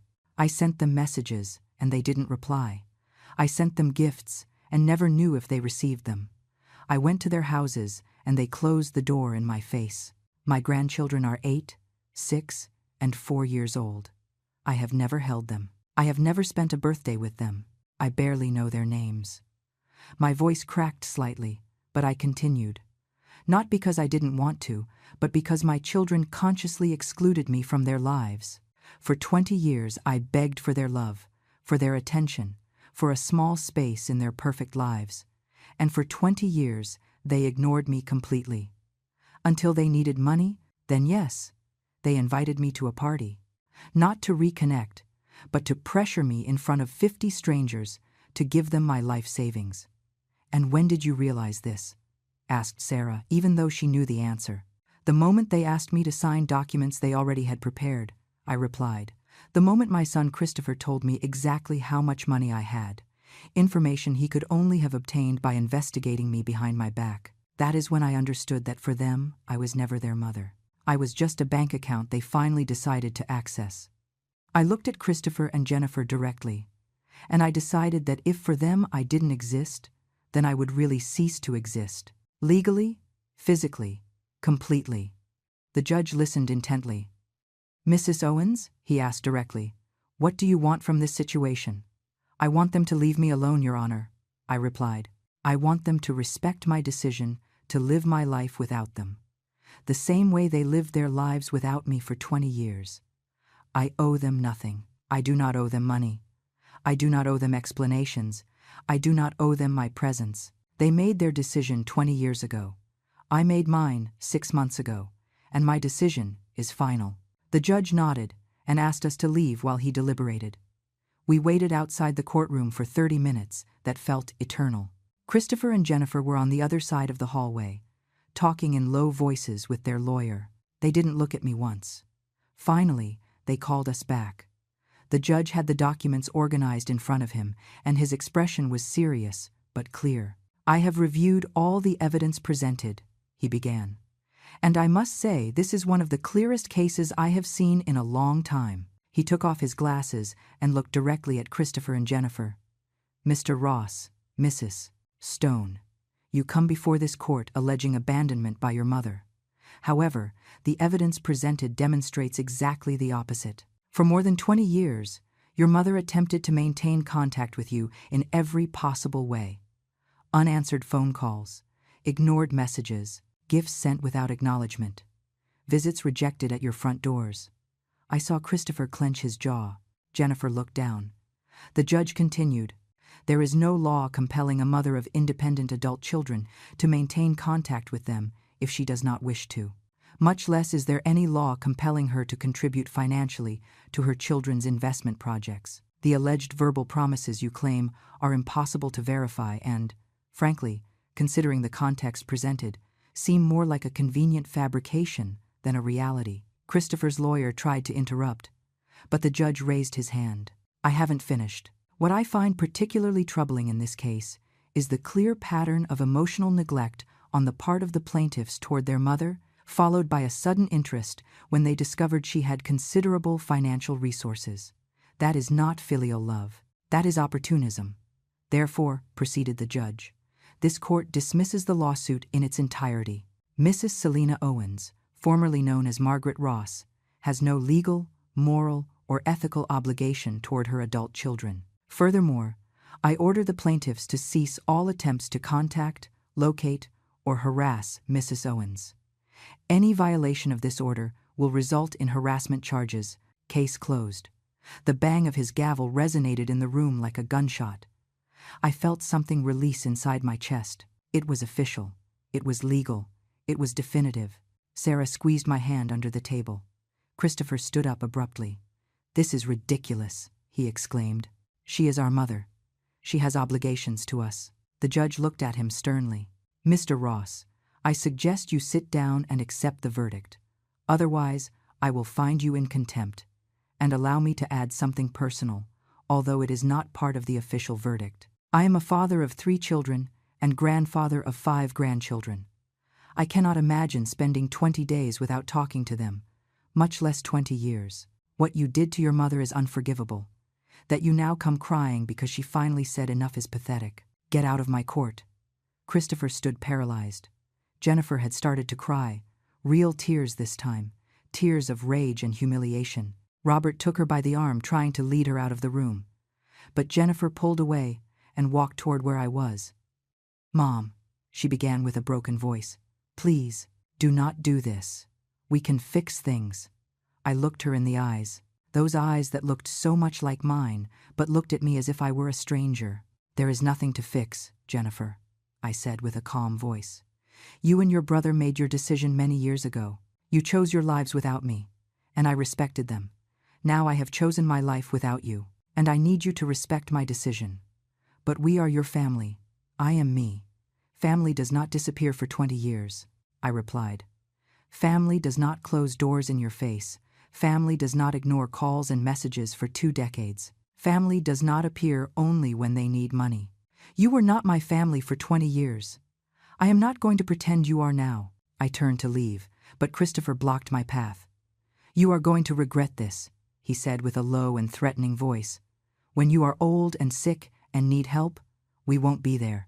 I looked directly at him, and for the first time in years, I smiled. A sad but genuine smile. Christopher, you have never been there, not when I was younger and needed you. Not when I was alone and begged for your company. Why would I think you would be there in the future? I already made arrangements for my old age. I have excellent health insurance. I have enough savings to hire care if I need it. And most importantly, I have my dignity intact, something you lost a long time ago. I stepped aside and walked past him. Sarah followed me. We left the courthouse into the daylight. The sun was shining bright, and I felt its warmth on my face like a blessing. Are you okay? Sarah asked me. I am perfect, I replied, and I meant it. For the first time in 20 years, I was perfect. I returned to my apartment by the sea that same afternoon. I didn't stay even one more day in that city that was no longer my home. During the bus ride, I looked out the window thinking about everything that had happened, about the woman I was 6 months ago, begging for crumbs of love, about the woman I was now, free and at peace. I arrived when the sun was setting. I went up to my condo, dropped my things, and went straight out to the balcony. The ocean stretched out in front of me, infinite and beautiful. I poured myself a glass of wine, something I rarely did, and toasted alone. To endings, I said aloud, and to new beginnings. The following days were quiet. I resumed my routine of walking on the beach every morning. Betty came over for coffee, and I told her, for the first time, part of my story. She listened without judging, and when I finished, she just took my hand and said, "You did the right thing, honey. Sometimes we have to let go of even our own blood to be able to live." Weeks passed. Then months. I heard nothing more from Jennifer or Christopher. I assumed they had finally understood my decision was irreversible. One afternoon, 4 months after the trial, I received a package. It had no return address, but the postmark was from my old city. I opened it with curiosity and caution. Inside was a small box and a letter. I recognized the handwriting immediately. It was from Jennifer. My hands trembled as I opened the letter. "Mom," it began. "I knew you probably wouldn't read this, but I need to try. I have spent these months thinking a lot, in therapy, talking to my husband, reflecting on everything. And you are right. About everything. I was a terrible daughter. I abandoned you when you needed me most. I ignored you for years. And when I finally sought you out, it was for the wrong reasons. I do not expect you to forgive me. I do not expect you to want to see me ever again. I just want you to know I am sorry. I truly am sorry. I am sorry for every call I didn't answer. I am sorry for every birthday I forgot. I am sorry for every door I closed in your face. I am sorry for depriving my children of knowing their grandmother. I am sorry for being so selfish, so blind, so cruel." The letter continued for 2 more pages. She talked about how she had started seeing a therapist who helped her understand she had repeated patterns of her own fear of abandonment by closing herself off emotionally. She talked about how Christopher was still in denial, but she couldn't go on like that. She talked about her children, how she had started telling them about me, about the grandmother they didn't know because of her. "The box contains something I found in the attic," the letter said. "Something you kept for me when I was a child. I thought you should have it back. I ask nothing of you, just that you know that I know who failed here. And it wasn't you. With love and regret, Jennifer." I opened the box with tears in my eyes. Inside was an old necklace, the kind you buy at trinket shops, but I recognized it immediately. It was the first gift Jennifer had given me when she was 7 years old. She had bought it with her own savings, $5 she had scraped together over months. She had given it to me on Mother's Day with a handmade card that said, "To the best mom in the world." I had kept that necklace for years like a treasure. She must have found it when they cleared out my old house after selling it. I held the necklace in my hands and cried. They weren't tears of joy or reconciliation. They were tears of grief for what could have been and never was, for the relationship we should have had and was lost, for the years we would never get back. I put the letter and the necklace in a box at the back of my closet. I did not reply. I did not call. I did not look for Jennifer, because even though I appreciated her apology, even though I recognized her apparent sincerity, I also knew that some things are broken in ways that cannot be repaired, and I was at peace with that. I had spent 20 years trying to force a relationship my children didn't want. I wasn't going to spend the rest of my life doing the same, not even if now it was one of them seeking to reconnect. My life now was mine. My time was mine. My peace was mine. And I wasn't willing to risk any of that, not even for the possibility of recovering a daughter I had lost a long time ago. 6 months after receiving that letter, on a particularly beautiful morning, I was drinking coffee on my balcony when Betty came up with a cake. "It is your birthday," she announced with a smile. 70 years deserves to be celebrated. I had completely forgotten my birthday. I didn't even keep track of those things anymore. But Betty had remembered, because I had mentioned it months ago in casual conversation. We cut the cake and ate it watching the sunrise. She told me stories of her 72 years, of her regrets and her joys, and I shared my own reflections. "I reached this age finally feeling free," I told her. "Free of expectations that were never met. Free of a family that viewed me as a burden. Free of begging for love that wasn't reciprocal. And you know what, Betty? It feels glorious." She raised her coffee mug in a toast. "To freedom," she said. "To dignity. To women who finally said enough." We toasted, and the sun finished rising over the ocean. In that moment, I understood something fundamental. I hadn't lost my children. My children had lost me. And it was their loss, not mine.